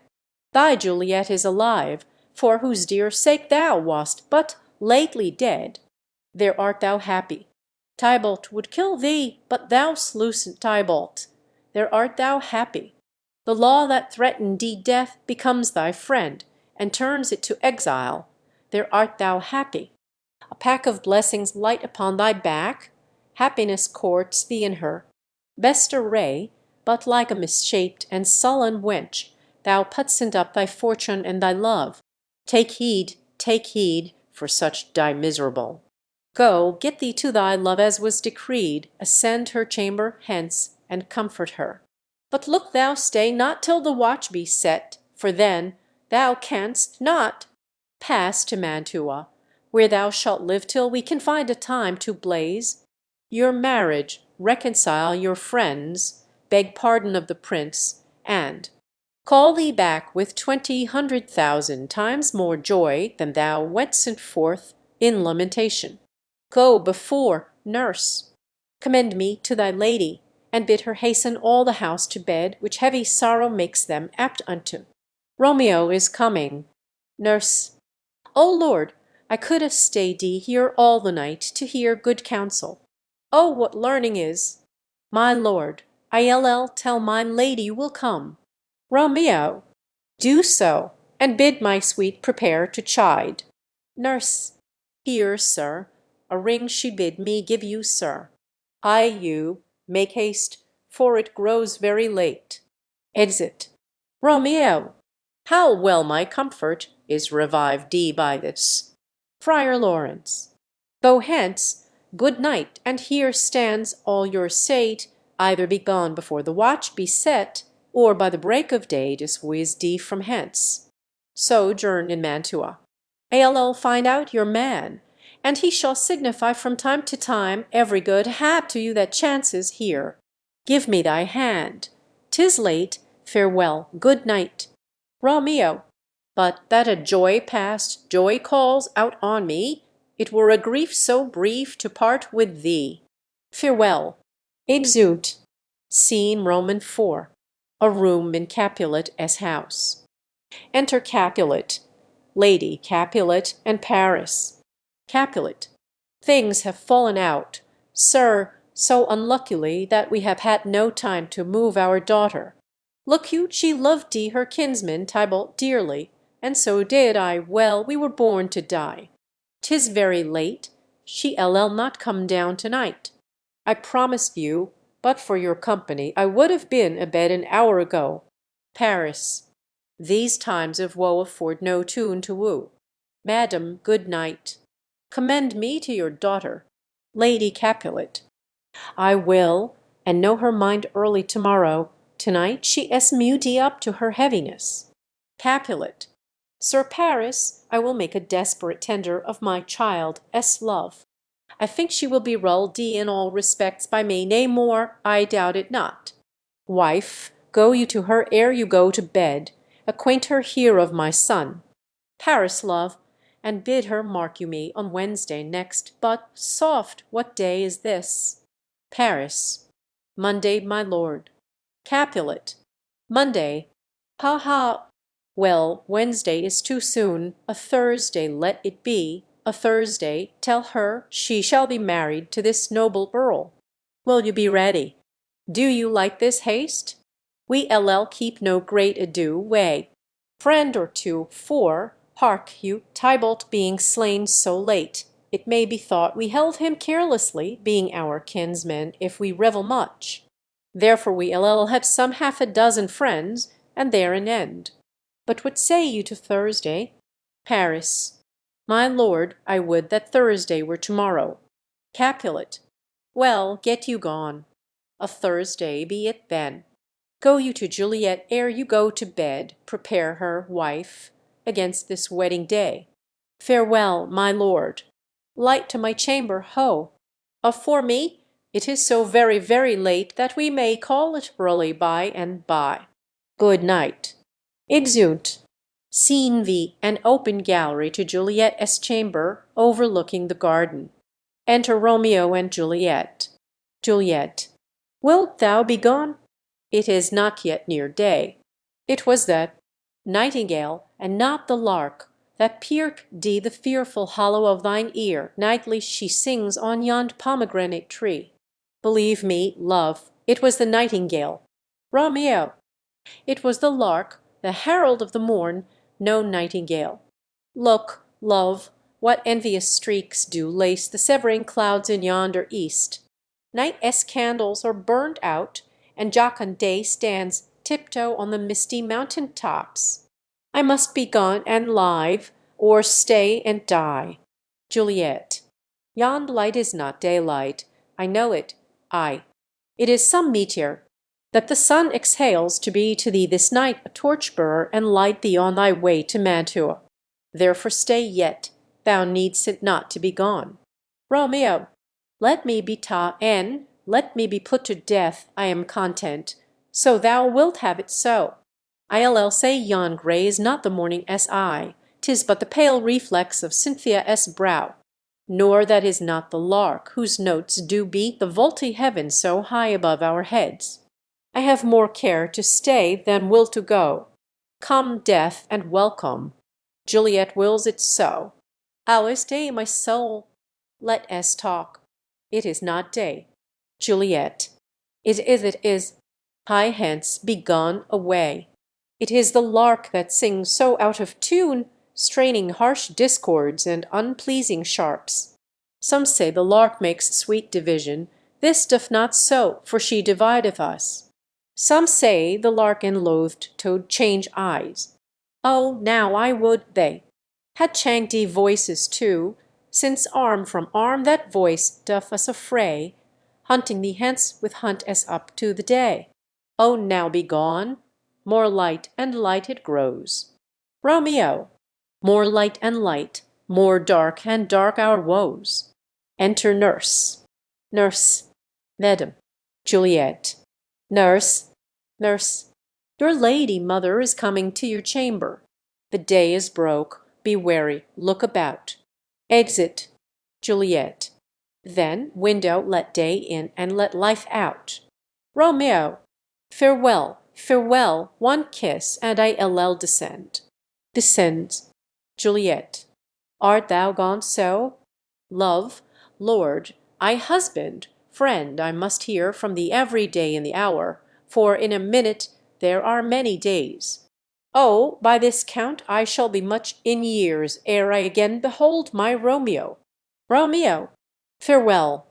I will omit no opportunity that may convey my greetings, love, to thee. Juliet. O thinkest thou we shall ever meet again? Romeo. I doubt it not, and all these woes shall serve for sweet discourses in our time to come. Juliet. O God, I have an ill divining soul. Methinks I see thee now thou art so low as one dead in the bottom of a tomb. Either my eyesight fails, or thou look'st pale. Romeo. And trust me, love, in my eye so do you. Dry sorrow drinks our blood. Adieu, adieu. Exit below. Juliet. O Fortune, Fortune! All men call thee fickle. If thou art fickle, what dost thou with him that is renowned for faith? Be fickle, Fortune, for then I hope thou wilt not keep him long but send him back. Lady Capulet. Within, ho, daughter, are you up? Juliet. Who is 't that calls? Is it my lady mother? Is she not down so late or up so early? What unaccustomed cause procures her hither? Enter Lady Capulet. Lady Capulet. Why, how now, Juliet? Juliet. Madam, I am not well. Lady Capulet. Evermore weeping for your cousin S. death. What, wilt thou wash him from his grave with tears? And if thou couldst not make him live. Therefore have done. Some grief shows much of love, but much of grief shows still some want of wit. Juliet. Yet let me weep for such a feeling loss. Lady Capulet. So shall you feel the loss, but not the friend which you weep for. Juliet. Feeling so the loss, I cannot choose but ever weep the friend. Lady Capulet. Well, girl, thou weepst not so much for his death as that the villain lives which slaughtered him. Juliet. What villain, madam? Lady Capulet. That same villain Romeo. Juliet. Villain, and he be many miles asunder. God pardon him. I do with all my heart. And yet no man like he doth grieve my heart. Lady Capulet. That is because the traitor murderer lives. Juliet. I, madam, from the reach of these my hands. Would none, but I might venge my cousin S. death. Lady Capulet. We will have vengeance for it, fear thou not. Then weep no more. I'll send to one in Mantua, where that same banished runagate doth, live, shall give him such an unaccustomed dram that he shall soon keep Tybalt company, and then I hope thou wilt be satisfied. Juliet. Indeed I never shall be satisfied with Romeo till I behold him dead. Is my poor heart so for a kinsman vexed d? Madam, if you could find out but a meant to bear a poison, I would temper it, that Romeo should upon receipt thereof soon sleep in quiet. Oh, how my heart abhors to hear him nam and cannot come to him, to wreak the love I bore my cousin upon his body that hath slaughtered him. Lady Capulet. Find thou the means, and I'll find such a man. But now I'll tell thee joyful tidings, girl. Juliet. And joy comes well in such a needy time. What are they, I beseech your ladyship? Lady Capulet. Well, well, thou hast a careful father, child, one who, to put thee from thy heaviness, hath sorted out a sudden day of joy, that thou expect'st not, nor I look thee not for. Juliet. Madam, in happy time, what day is that? Lady Capulet. Marry, my child, early next Thursday morn the gallant. Young and noble gentleman, the county Paris at St. Peter's Church, shall happily make thee there a joyful bride. Juliet. Now by St. Peter's Church, and Peter too, he shall not make me there a joyful bride. I wonder at this haste, that I must wed ere he that should be husband comes to woo. I pray you tell my lord and father, madam, I will not marry yet, and when I do, I swear it shall be Romeo, whom you know I hate, rather than Paris. These are news indeed. Lady Capulet. Here comes your father. Tell him so yourself, and see how he will take it at your hands. Enter Capulet and nurse. Capulet. When the sun sets, the air doth drizzle dew, but for the sunset of my brother S. son it rains downright. How now? A conduit, Burl? What, still in tears? Evermore showering. In one little body thou counterfeits a bark, a sea, a wind. For still thy eyes, which I may call the sea, do ebb and flow with tears. The bark thy body is, sailing in this salt flood, the winds. Thy sighs, who raging with thy tears, and they with them, without a sudden calm will overset thy tempest-tossed body. How now, wife? Have you delivered D to her our decree? Lady Capulet. Ay, sir, but she will none. She gives you thanks. I would the fool were married to her grave. Capulet. Soft. Take me with you, wife. How will she none? Doth she not give us thanks? Is she not proud? Doth she not count her blessed, unworthy as she is, that we have wrought so worthy a gentleman to be her bridegroom? Juliet. Not proud you have, but thankful that you have.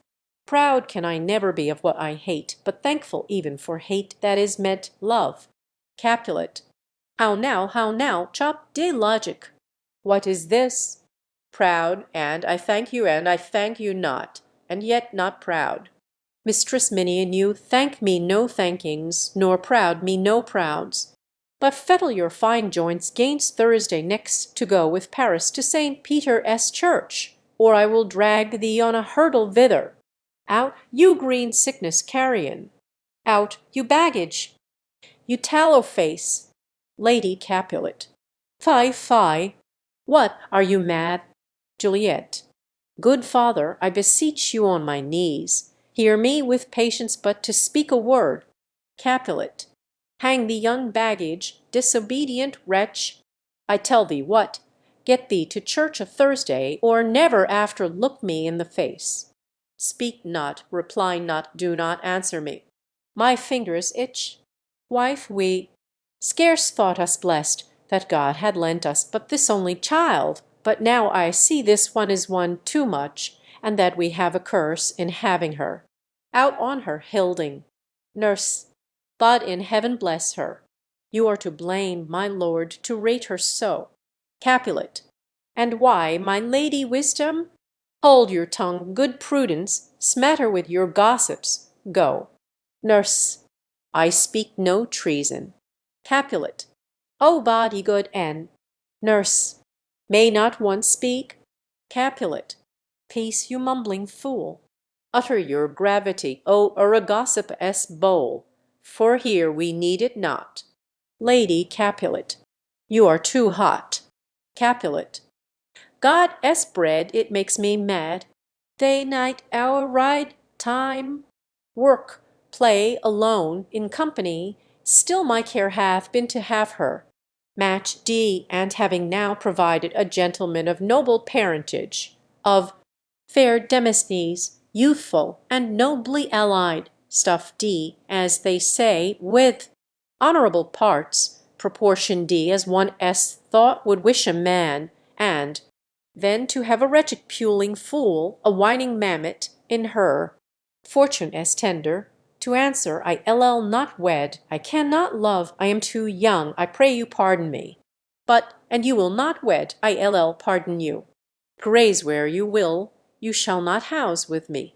Look to tea, think on tea, I do not use to jest. Thursday is nearer lay hand on heart, advise. And you be mine, I LL give you to my friend. And you be not, hang, beg, starve, die in the streets, for by my soul I LL ne'er acknowledge thee, nor what is mine shall never do thee good. Trust to tea, bethink you I LL not be forsworn. Exit. Juliet.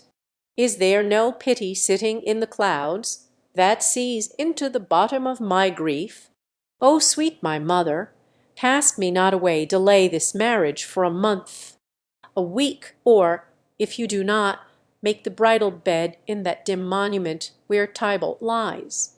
Lady Capulet. Talk not to me, for I LL not speak a word. Do as thou wilt, for I have done with thee. Exit. Juliet. O God! O nurse, how shall this be prevented? My husband is on earth, my faith in heaven. How shall that faith return again to earth, unless that husband send it me from heaven by leaving earth? Comfort me, counsel me. Alack, alack, that heaven should practice stratagems upon so soft a subject as myself. What say'st thou? Hast thou not a word of joy? Some comfort, nurse. Nurse. Faith, here it is.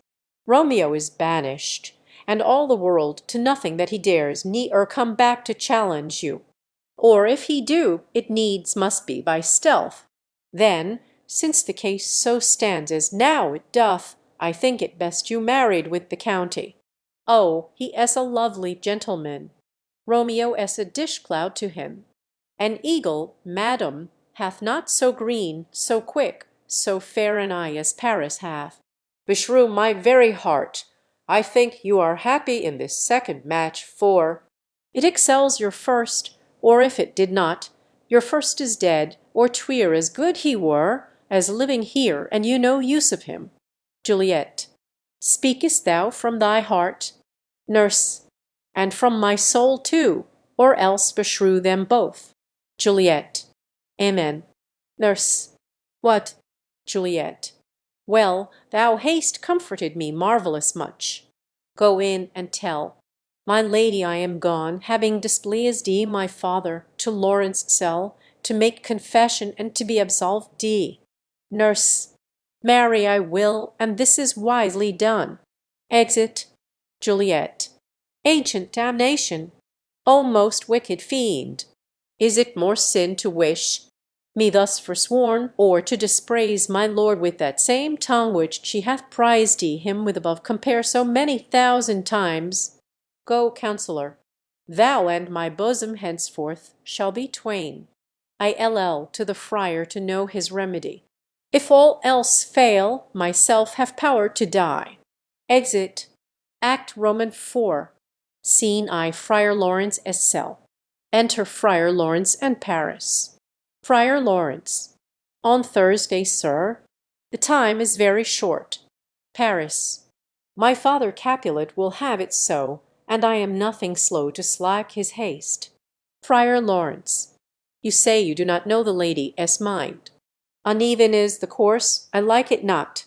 Paris. Immoderately she weeps for Tybalt s death, and therefore have I little talked thee of love, for Venus smiles not in a house of tears. Now, sir, her father counts it dangerous that she do give her sorrow so much sway, and in his wisdom hastes our marriage to stop the inundation of her tears, which, too much minded by herself alone, may be put from her by society. Now do you know the reason of this haste? Friar Lawrence. Beside, I would I knew not why it should be slow d. Look, sir, here comes the lady toward my cell. Enter Juliet. Paris. Happily met, my lady and my wife. Juliet. That may be, sir, when I may be a wife. Paris. That may be, must be, love, on Thursday next. Juliet. What must be shall be. Friar Lawrence. That is a certain text. Paris. Come you to make confession to this father? Juliet. To answer that, I should confess to you. Paris. Do not deny to him that you love me. Juliet. I will confess to you that I love him. Paris. So will ye, I am sure, that you love me. Juliet. If I do so, it will be of more price, being spoke behind your back than to your face. Paris. Poor soul, thy face is much abused with tears. Juliet. The tears have got small victory by that, for it was bad enough before their spite. Paris. Thou wrong'st it more than tears with that report. Juliet. That is no slander, sir, which is a truth, and what I spake it to my face. Paris. Thy face is mine, and thou hast slandered it. Juliet. It may be so, for it is not mine own. Are you at leisure, holy father, now, or shall I come to you at evening mass? Friar Lawrence. My leisure serves me, pensive daughter, now. My lord, we must entreat the time alone. Paris. God shield I should disturb devotion. Juliet, on Thursday early will I rouse ye. Till then, adieu, and keep this holy kiss. Exit. Juliet. O shut the door, and when thou hast done so, come weep with me, past hope, past cure, past help. Friar Lawrence. O Juliet, I already know thy grief. It strains me past the compass of my wits. I hear thou must, and nothing may prorogue it, on Thursday next be married to this county. Juliet. Tell me not, friar, that thou hearsent of this, unless thou tell me how I may prevent it. If in thy wisdom thou canst give no help, do thou but call my resolution wise, and with this knife I help it presently.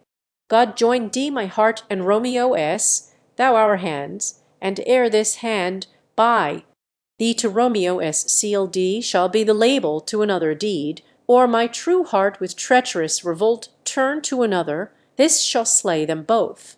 Therefore, out of thy long experience time, give me some present counsel, or behold, twixt my extremes and me this bloody knife shall play the empire, arbitrating that which the commission of thy years and art good to no issue of true honour bring. Be not so long to speak, and long to die, if what thou speaks and speak not of remedy. Friar Lawrence. Hold, daughter. I do spy a kind of hope which craves as desperate an execution as that is desperate which we would prevent. If, rather than to marry County Paris thou haste the strength of will to slay thyself, then is it likely thou wilt undertake a thing like death, to chide away this shame, that copsent with death himself to scape from it. And if thou darsent, I'll give thee remedy. Juliet.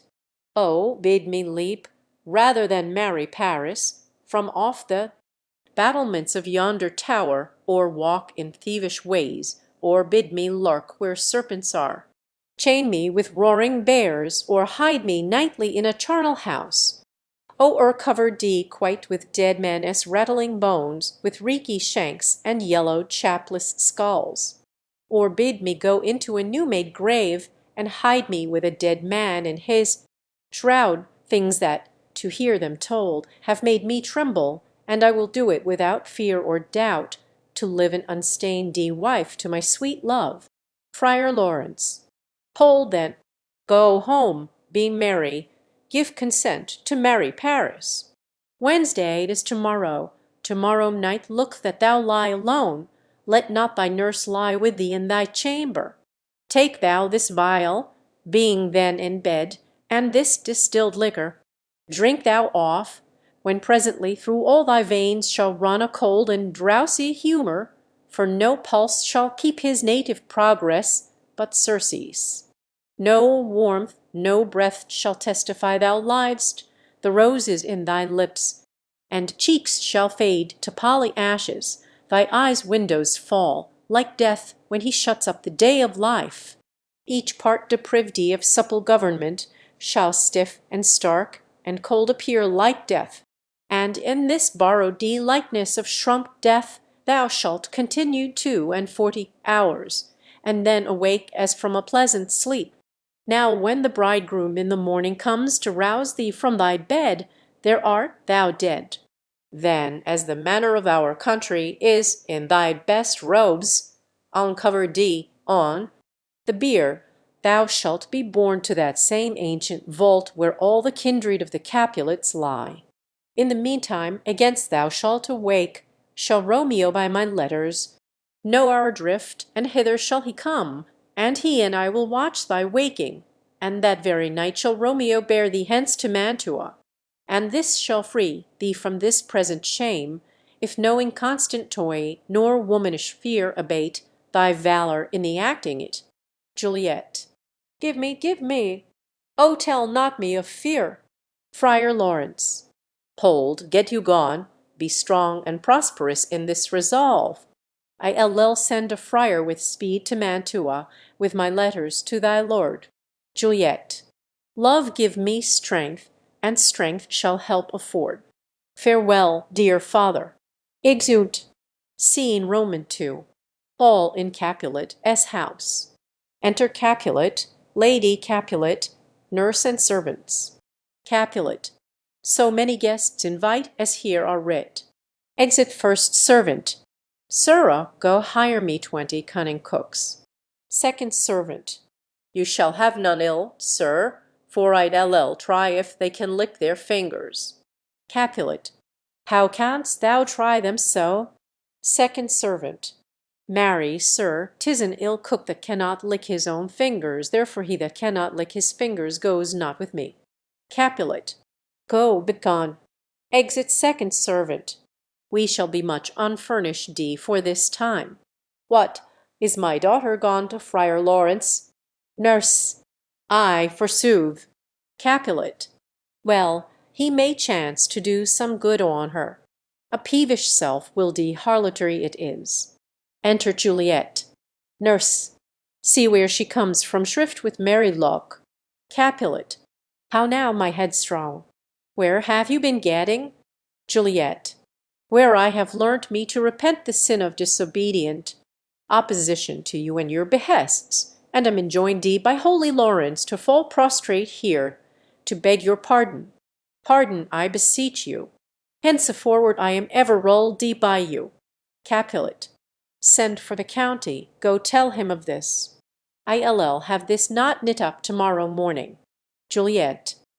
I met the youthful lord at Lawrence' cell, and gave him what becomed love I might, not stepping o'er the bounds of modesty. Capulet. Why, I am glad on tea. This is well. Stand up. This is as tea should be. Let me see the county. Ay, marry. Go, I say, and fetch him hither. Now, 'fore God, this reverend holy friar, all our whole city is much bound to him. Juliet. Nurse, will you go with me into my closet to help me sort such needful ornaments as you think fit to furnish me tomorrow? Lady Capulet. No, not till Thursday. There is time enough. Capulet. Go, nurse, go with her. We'll to church tomorrow.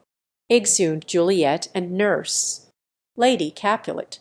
We shall be short in our provision. 'Tis now near night. Capulet. Tush, I will stir about, and all things shall be well, I warrant thee, wife. Go thou to Juliet, help to deck up her.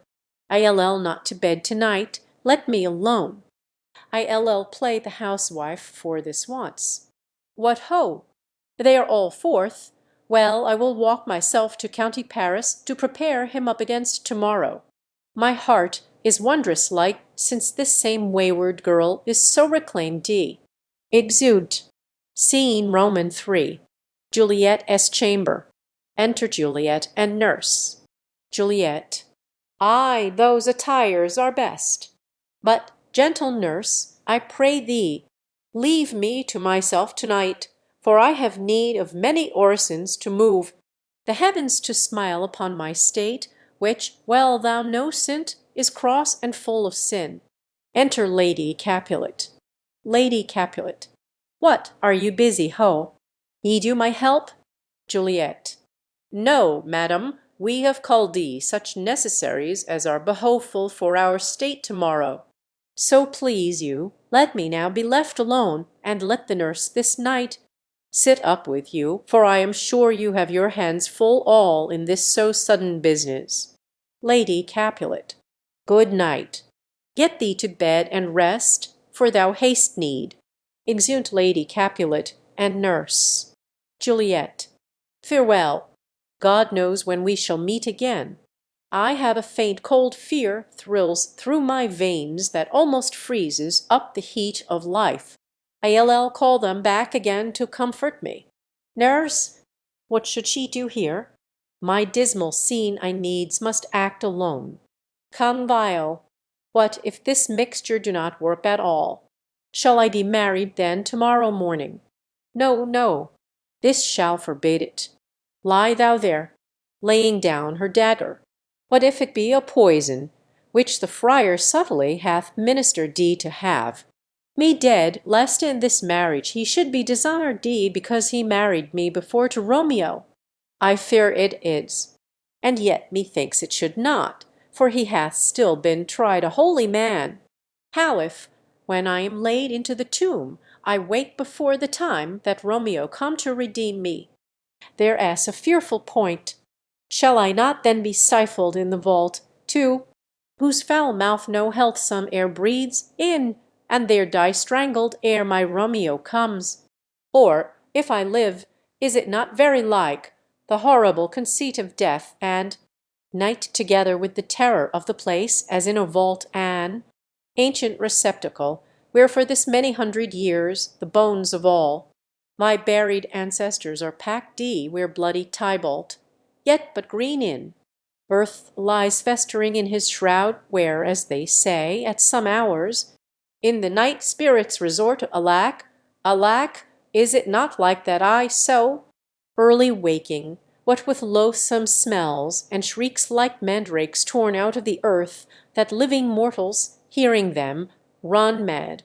Oh, if I wake, shall I not be distraught, environed with all these hideous fears, and madly play with my forefathers' joints, and pluck the mangled Tybalt from his shroud, and in this rage with some great kinsman bone as with a club, dash out my desperate brains? Oh, look, methinks I see my cousin ghost seeking out Romeo that did spit his body upon a rapier point. Stay, Tybalt, stay. Romeo, Romeo, Romeo, here is drink. I drink to thee. Throws herself on the bed.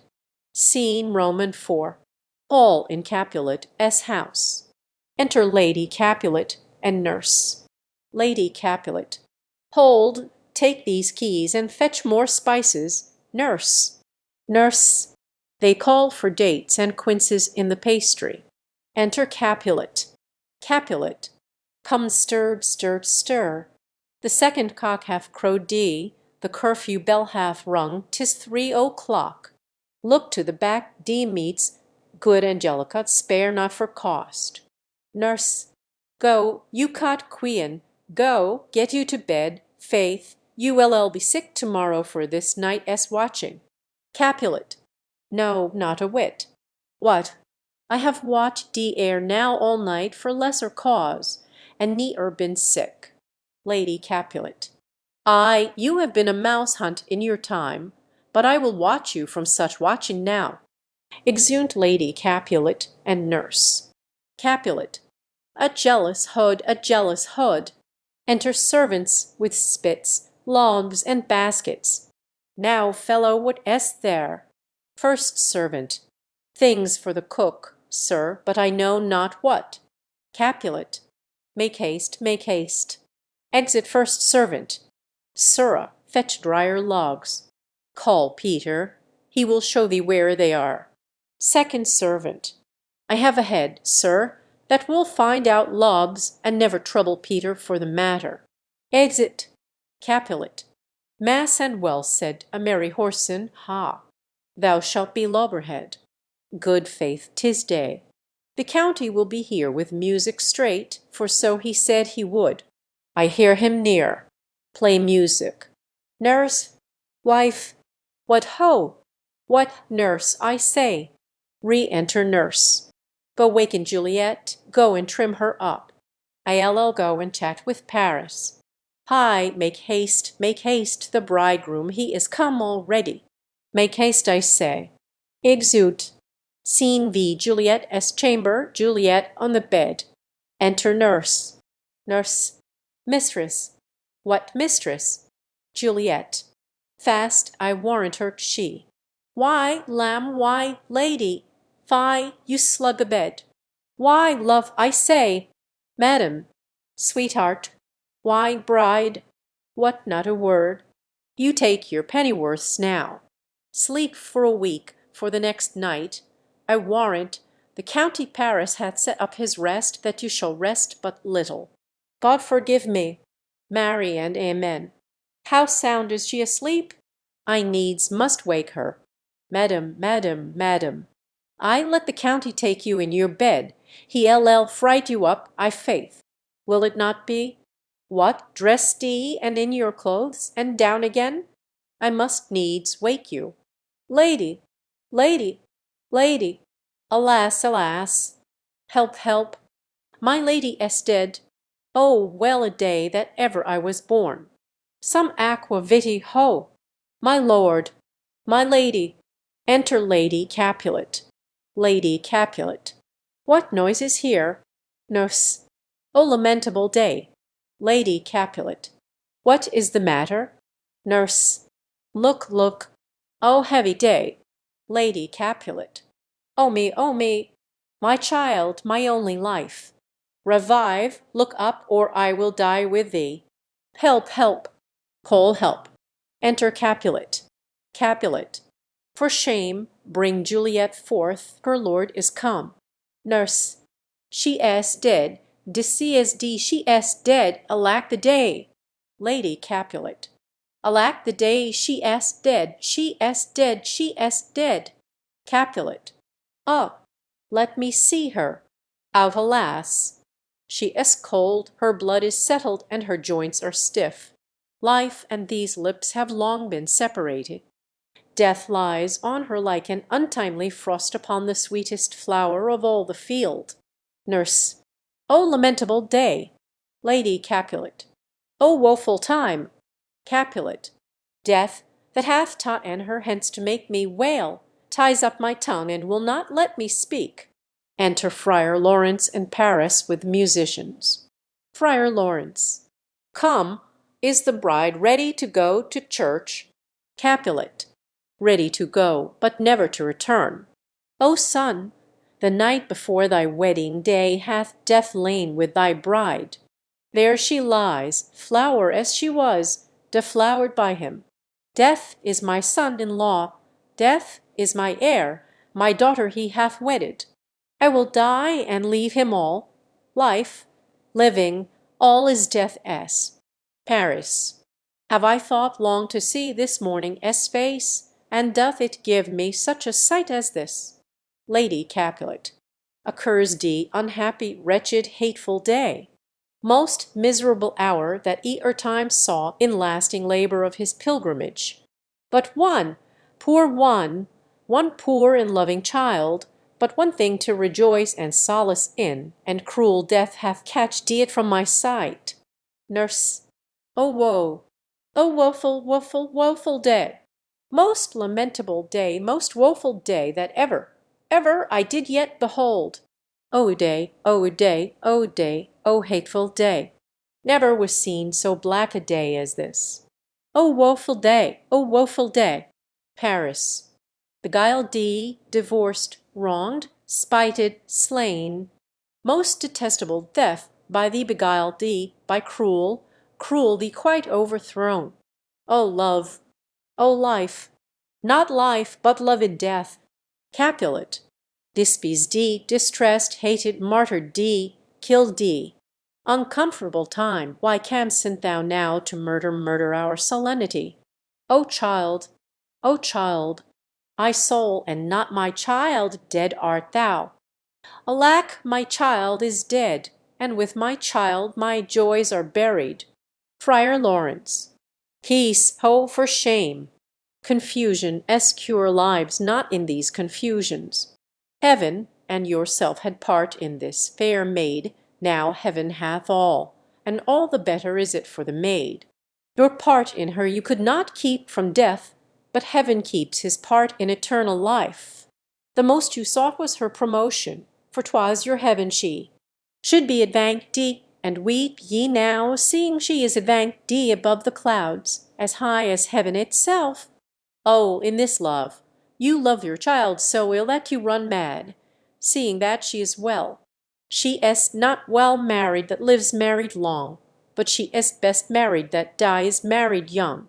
Dry up your tears, and stick your rosemary on this fair corse, and, as the custom is, and in her best array bear her to church, for though fond nature bids us all lament, Yet nature s tears are reason s merriment. Capulet.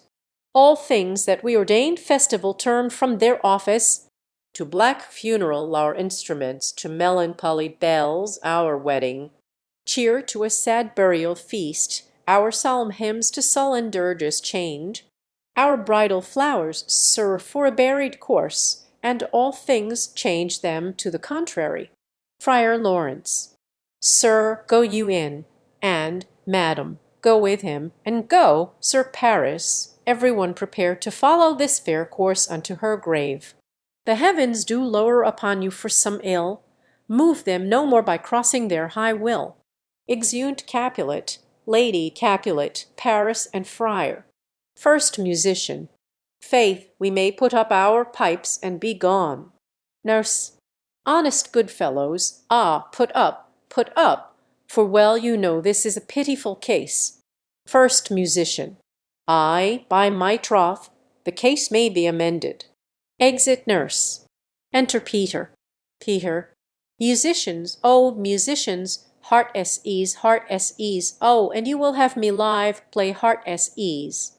First Musician. Why heart s ease? Peter. Oh, musicians, because my heart itself plays, my heart is full. Oh, play me some merry dump to comfort me. First Musician. Not a dump, 'tis no time to play now. Peter. You will not then? First Musician. No. Peter. I will then give it you soundly. First Musician. What will you give us? Peter. No money, on my faith, but the gleek. I will give you the minstrel. First Musician. Then will I give you the serving creature.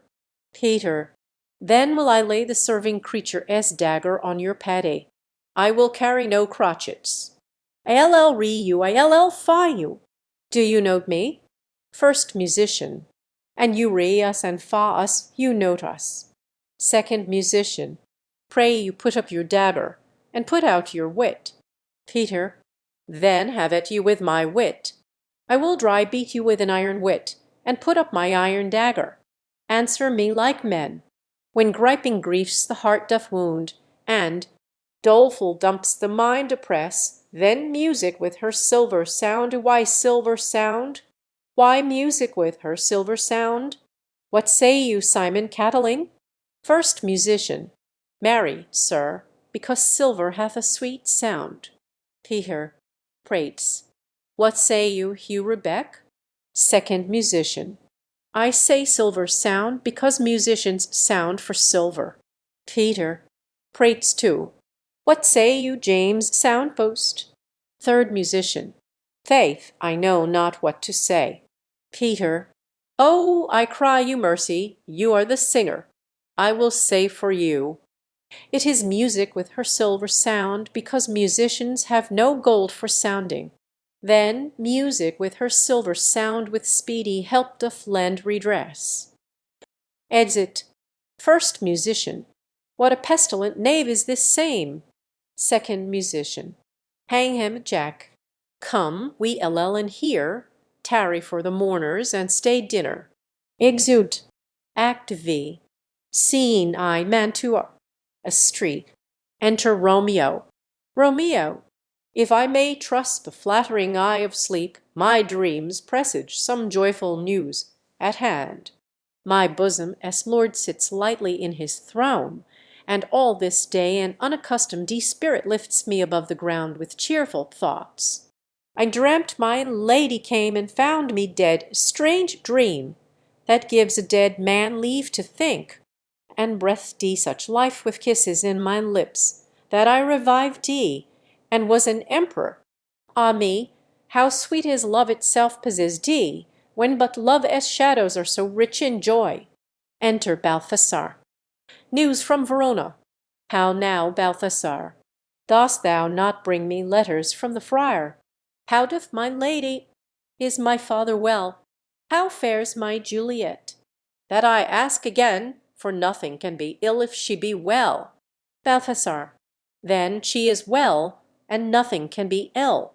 Her body sleeps in Capel S monument, and her immortal part with angels' lives. I saw her laid low in her kindred vault, and presently took post to tell it you. Oh, pardon me for bringing these ill news, since you did leave it for my office, sir. Romeo, is it even so? Then I defy you, stars. Thou know'st my lodging. Get me ink and paper, and hire post horses. I will hence to-night. Balthazar, I do beseech you, sir, have patience. Your looks are pale and wild, and do import some misadventure. Romeo, tush, thou art deceived. Leave me, and do the thing I bid thee do. Hast thou no letters to me from the friar? Balthazar, no, my good lord. Romeo, no matter. Get thee gone, and hire those horses. I'll be with thee straight. Exit Balthazar. Well, Juliet, I will lie with thee to-night. Let us see for means. O mischief, thou art swift to enter in the thoughts of desperate men. I do remember an apothecary, and hereabouts he dwells, which late I noted in tatter-dee weeds with overwhelming brows, culling of simples. Meagre were his looks, sharp misery had worn him to the bones, and in his needy shop a tortoise hung, an alligator stuffed and other skins of ill-shaped fishes, and about his shelves a beggarly account of empty boxes, green earthen pots, bladders, and musty seeds, remnants of pack-thread, and old cakes of roses were thinly scattered to make up a show.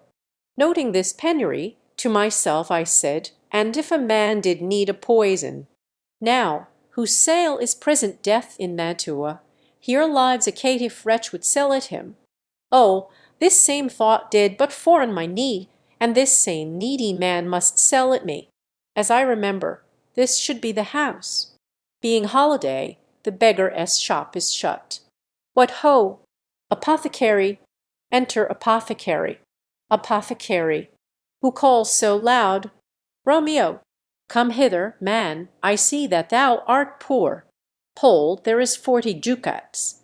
Let me have a dram of poison, such soon speeding gear as will disperse itself through all the veins, that the life-weary taker may fall dead, and that the trunk may be discharged of breath as violently as hasty powder for doth hurry from the fatal cannon womb. Apothecary, such mortal drugs I have, but Mantua's law is death to he that utters them. Romeo, art thou so bare and full of wretchedness, and fearsent to die? Famine is in thy cheeks, need and oppression starveth in thine eyes, contempt and beggary hangs upon thy back. The world is not thy friend, nor the world's law. The world affords no law to make thee rich, then be not poor, but break it and take this. Apothecary, my poverty, but not my will consents. Romeo, I pay thy poverty and not thy will. Apothecary, put this in any liquid thing you will and drink it off, and if you had the strength of 20 men, it would dispatch you straight. Romeo, there is thy gold, worse poison to men's souls, doing more murder in this loathsome world than these poor compounds that thou mayst not sell. I sell thee poison, thou hast sold me none. Farewell, buy food, and get thyself in flesh. Come, cordial and not poison, go with me to Juliet's grave, for there must I use thee. Exeunt. Scene Roman II. Friar Lawrence's cell. Enter Friar John. Friar John. Holy Franciscan friar. Brother, ho! Enter Friar Lawrence. Friar Lawrence. This same should be the voice of Friar John. Welcome from Mantua. What says Romeo? Or, if his mind be writ, give me his letter. Friar John. Going to find a barefoot brother out, one of our order, to associate me here in this city visiting the sick and finding him.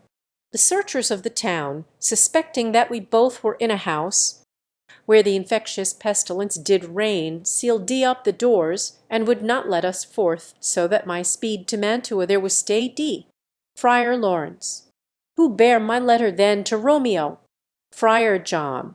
I could not send it, here it is again, nor get a messenger to bring it thee, so fearful were they of infection. Friar Lawrence. Unhappy fortune! By my brotherhood, the letter was not nice, but full of charge of dear import, and the neglecting it may do much danger. Friar John, go hence, get me an iron crow, and bring it straight unto my cell. Friar John. Brother, I'll go and bring it thee. Exit. Friar Lawrence. Now must I to the monument alone. Within this 3 hours will fair Juliet wake. She will beshrew me much that Romeo hath had no notice of these accidents, but I will write again to Mantua, and keep her at my cell till Romeo come. Poor living corse, close D in a dead man es tomb. Exit. Scene Roman 3. A churchyard, in it a monument belonging to the Capulets. Enter Paris, and his page bearing flowers and a torch. Paris. Give me thy torch, boy. Hence and stand aloof. Yet put it out, for I would not be seen. Under yon yew tree lay thee all along, holding thy ear close to the hollow ground, so shall no foot upon the churchyard tread, being loose, unfirm, with digging up of graves, but thou shalt hear it. Whistle then to me as signal that thou hear'st something approach. Give me those flowers. Do as I bid thee. Go. Page. Aside, I am almost afraid to stand alone here in the churchyard, yet I will adventure. Retires. Paris. Sweet flower, with flowers thy bridal bed I strew. O woe thy canopy is dust and stones, which with sweet water nightly I will do, or wanting that, with tears distill thee by moans. The obsequies that I for thee will keep, nightly shall be to strew thy grave and weep. The page whistles. The boy gives warning something doth approach. What cursed foot wanders this way to-night to cross my obsequies and true love est right? What with a torch? Muffle me, knight, awhile. Retires. Enter Romeo and Balthasar with a torch, mattock, and see. Romeo. Give me that mattock and the wrenching iron. Hold, take this letter. Early in the morning see thou deliver it to my lord and father. Give me the light, upon thy life I charge thee, whate'er thou hear'st or seest, stand all aloof, and do not interrupt me in my course. Why I descend into this bed of death is partly to behold my Lees face, but chiefly to take thence from her dead finger a precious ring, a ring that I must use in dear employment. Therefore hence, be gone. But if thou, jealous, dost return to pry in, what I further shall intend to do, by heaven I will tear thee joint by joint, and strew this hungry churchyard with thy limbs. The time and my intents are savage, wild, more fierce and more inexorable far than empty tigers or the roaring sea. Balthasar. I will be gone, sir, and not trouble you. Romeo. So shalt thou show me friendship. Take thou that. Live, and be prosperous, and farewell, good fellow. Balthasar. For all this same, I'd allel hide me hereabout. His looks I fear, and his intents I doubt. Retires. Romeo. Thou detestable maw, thou womb of death, gorg thee with the dearest morsel of the earth, thus I enforce thy rotten jaws to open, breaking open the door of the monument. And in despite, I'll cram thee with more food. Paris. This is that banished D. haughty Montague that murdered D. my love S. cousin, with which grief, it is supposed, the fair creature died, and here is come to do some villainous shame to the dead bodies. I will apprehend him. Advances. Stop thy unhallowed toil, vile Montague. Can vengeance be pursued thee further than death? Condemned villain, I do apprehend thee. Obey and go with me, for thou must die. Romeo. I must indeed, and therefore came I hither. Good gentle youth, tempt not a desperate man. Fly hence and leave me. Think upon these gone, let them affright thee. I beseech thee, youth, put not another sin upon my head by urging me to fury. O begone! By heaven I love thee better than myself, for I come hither armed against myself. Stay not, be gone, live, and hereafter say, a madman es mercy bid thee run away. Paris, I do defy thy conjuration, and apprehend thee for a felon here. Romeo, wilt thou provoke me? Then have at thee, boy. They fight. Page. O Lord, they fight. I will go call the watch. Exit. Paris. Oh, I am slain. Falls, if thou be merciful, open the tomb, lay me with Juliet. Dies. Romeo. In faith, I will. Let me peruse this face. Mercutio es kinsman, noble county Paris. What said my man when my betossed soul did not attend him as we rode? I think he told me Paris should have married Juliet. Said he not so? Or did I dream it so? Or am I mad hearing him talk of Juliet, to think it was so? Oh, give me thy hand, one writ with me in sour misfortune is book. I bury thee in a triumphant grave. A brave? Oh no, a lantern, slaught reg youth, for here lies Juliet, and her beauty makes this vault a feasting presence full of light.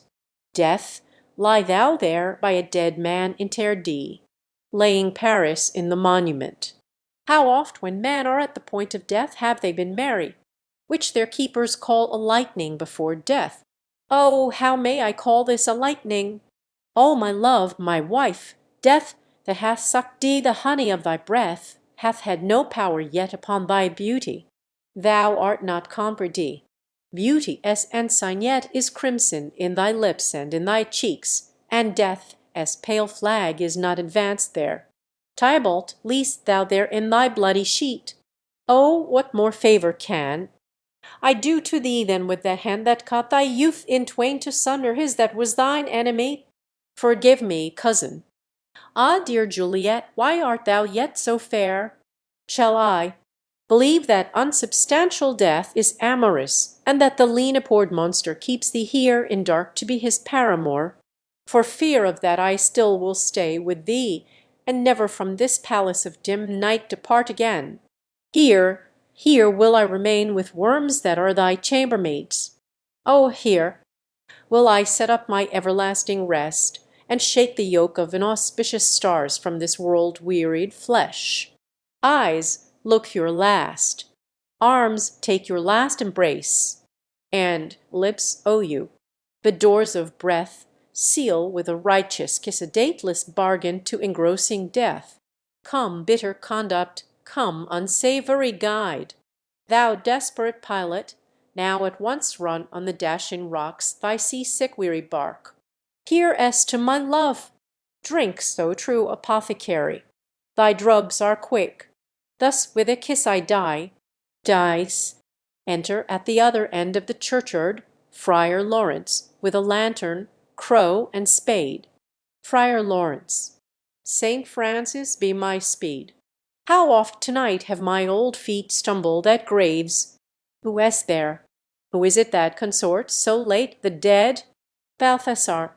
Here is one, a friend, and one that knows you well. Friar Lawrence. Bliss be upon you. Tell me, good my friend, what torch is yon that vainly lends his light to grubs and eyeless skulls? As I discern, it burneth in the Capel's monument. Balthasar. It does so, holy sir, and there is my master, one that you love. Friar Lawrence. Who is it? Balthasar. Romeo. Friar Lawrence. How long hath he been there? Balthasar. Full half an hour. Friar Lawrence. Go with me to the vault. Balthasar. I dare not, sir, my master knows not, but I am gone hence, and fearfully did menace me with death if I did stay to look on his intents. Friar Lawrence. Stay then, I'll go alone. Fear comes upon me. Oh, much I fear some ill unlucky thing. Balthasar. As I did sleep under this yew tree here, I dreamt my master and another fought. and that my master slew him. Friar Lawrence. Romeo advances. Alack, alack, what blood is this which stains the stony entrance of this sepulchre? What mean these masterless and gory swords to lie discolored by this place of peace? Enters the monument. Romeo. Oh, pale! Who else? What Paris too? And steep in blood? Ah, what an unkind hour is guilty of this lamentable chance! The lady stirs. Juliet wakes and stirs. Juliet. O comfortable friar, where is my lord? I do remember well where I should be, and there I am. Where is my Romeo? Noise within. Friar Lawrence. I hear some noise. Lady, come from that nest of death, contagion, and unnatural sleep. A greater power than we can contradict hath thwarted our intents. Come, come away. Thy husband in thy bosom there lies dead, and Paris too. Come, I'll dispose of thee among a sisterhood of holy nuns. Stay not to question, for the watch is coming. Come, go, good Juliet. I dare no longer stay. Juliet. Go, get thee hence, for I will not away. Exit Friar Lawrence. What es here? A cup closed in my true love's hand. Poison, I see, hath been his timeless end.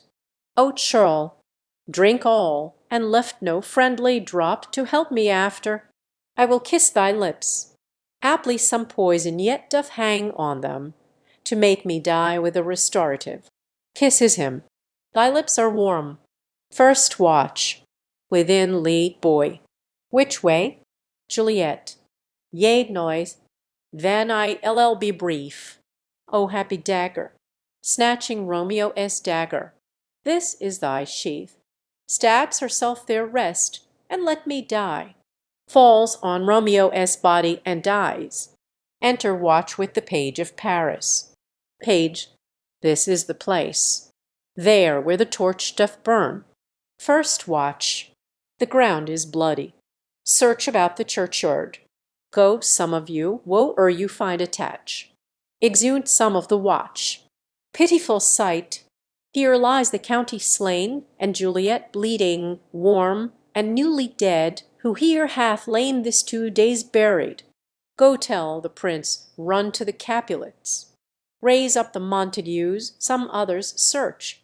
Exhumed others of the watch. We see the ground whereon these woes do lie, but the true ground of all these piteous woes we cannot without circumstance discray. Re-enter some of the watch with Balthasar. Second watch. Here is Romeo's man. We found him in the churchyard. First watch. Hold him in safety till the prince come hither. Re-enter others of the watch with Friar Lawrence. Third watch. Here is a friar that trembles, sighs, and weeps. We took this mattock and this spade from him as he was coming from this churchyard side. First watch. A great suspicion. Stay the friar too. Enter the prince and attendants. Prince. What misadventure is so early up that calls our person from our morning's rest? Enter Capulet, Lady Capulet, and others. Capulet. What should it be that they so shriek abroad? Lady Capulet. All the people in the street cry Romeo, some Juliet, and some Paris, and all run with open outcry toward our monument. Prince. What fear is this which startles in our ears? First watch. Sovereign, here lies the county Paris slain, and Romeo dead, and Juliet dead before, warm and new killed. Prince. Search, seek, and know how this foul murder comes. First watch. Here is a friar, and slaughtered Romeo's man, with instruments upon them fit to open these dead men's tombs. Capulet. O heaven! O wife! Look how our daughter bleeds. This dagger hath missed and, for lo, his house is empty on the back of Montague, and it misshived in my daughter's bosom. Lady Capulet. O me, this sight of death is as a bell that warns my old age to a sepulchre. Enter Montague and others. Prince. Come, Montague, for thou art early up to see thy son, and ere more early down. Montague. Alas, my liege, my wife is dead to-night. Grief of my son's exile hath stopped her breath. What further woe conspires against mine age? Prince. Look, and thou shalt see. Montague. O thou untaught, what manners is in this, to press before thy father to a grave? Prince. Seal up the mouth of outrage for a while, till we can clear these ambiguities, and know their spring, their head, their true descent, and then will I be general of your woes, and lead you even to death. Meantime forbear, and let mischance be slave to patience. Bring forth the parties of suspicion. Friar Lawrence. I am the greatest, able to do least, yet most suspected, as the time and place doth make against me, of this direful murder. And here I stand, both to impeach and purge myself condemned and myself excused. Prince. Then say at once what thou dost know in this. Friar Lawrence. I will be brief, for my short date of breath is not so long as is a tedious tale. Romeo there dead was husband to that Juliet, and she there dead that Romeo is faithful wife. I married them, and their stall and marriage day was Tybalt's doomsday, whose untimely death banished the new made bridegroom from the city, for whom, and not for Tybalt, Juliet pent. You, to remove that siege of grief from her, betrothed, and would have married her perforce to county Paris. Then comes she to me, and with wild looks bid me devise some means to rid her from this second marriage, or in my cell there would she kill herself. Then gave I her, so tutored by my art, a sleeping potion, which so took effect as I intended, for it wrought on her the form of death. Meantime I writ to Romeo that he should hither come as this dire night, to help to take her from her borrowed grave, being the time the potion's force should cease. But he which bore my letter, Friar John, was stayed by accident, and yesternight returned my letter back. Then all alone at the prefixed hour of her waking came I to take her from her kindred's vault, meaning to keep her closely at my cell till I conveniently could send to Romeo. But when I came, some minute ere the time of her awaking, here untimely lay the noble Paris and true Romeo dead. She wakes, and I entreated her come forth and bear this work of heaven with patience. But then a noise did scare me from the tomb, and she, too desperate, would not go with me, but, as it seems, did violence on herself. All this I know, and to the marriage her nurse is privy.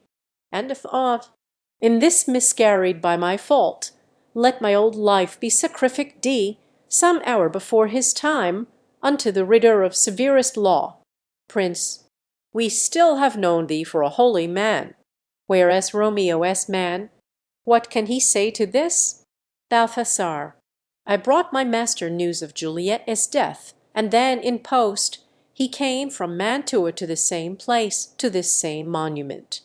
This letter he early bid me give his father, and threatened me with death, going in the vault, if I departed not, and left him there.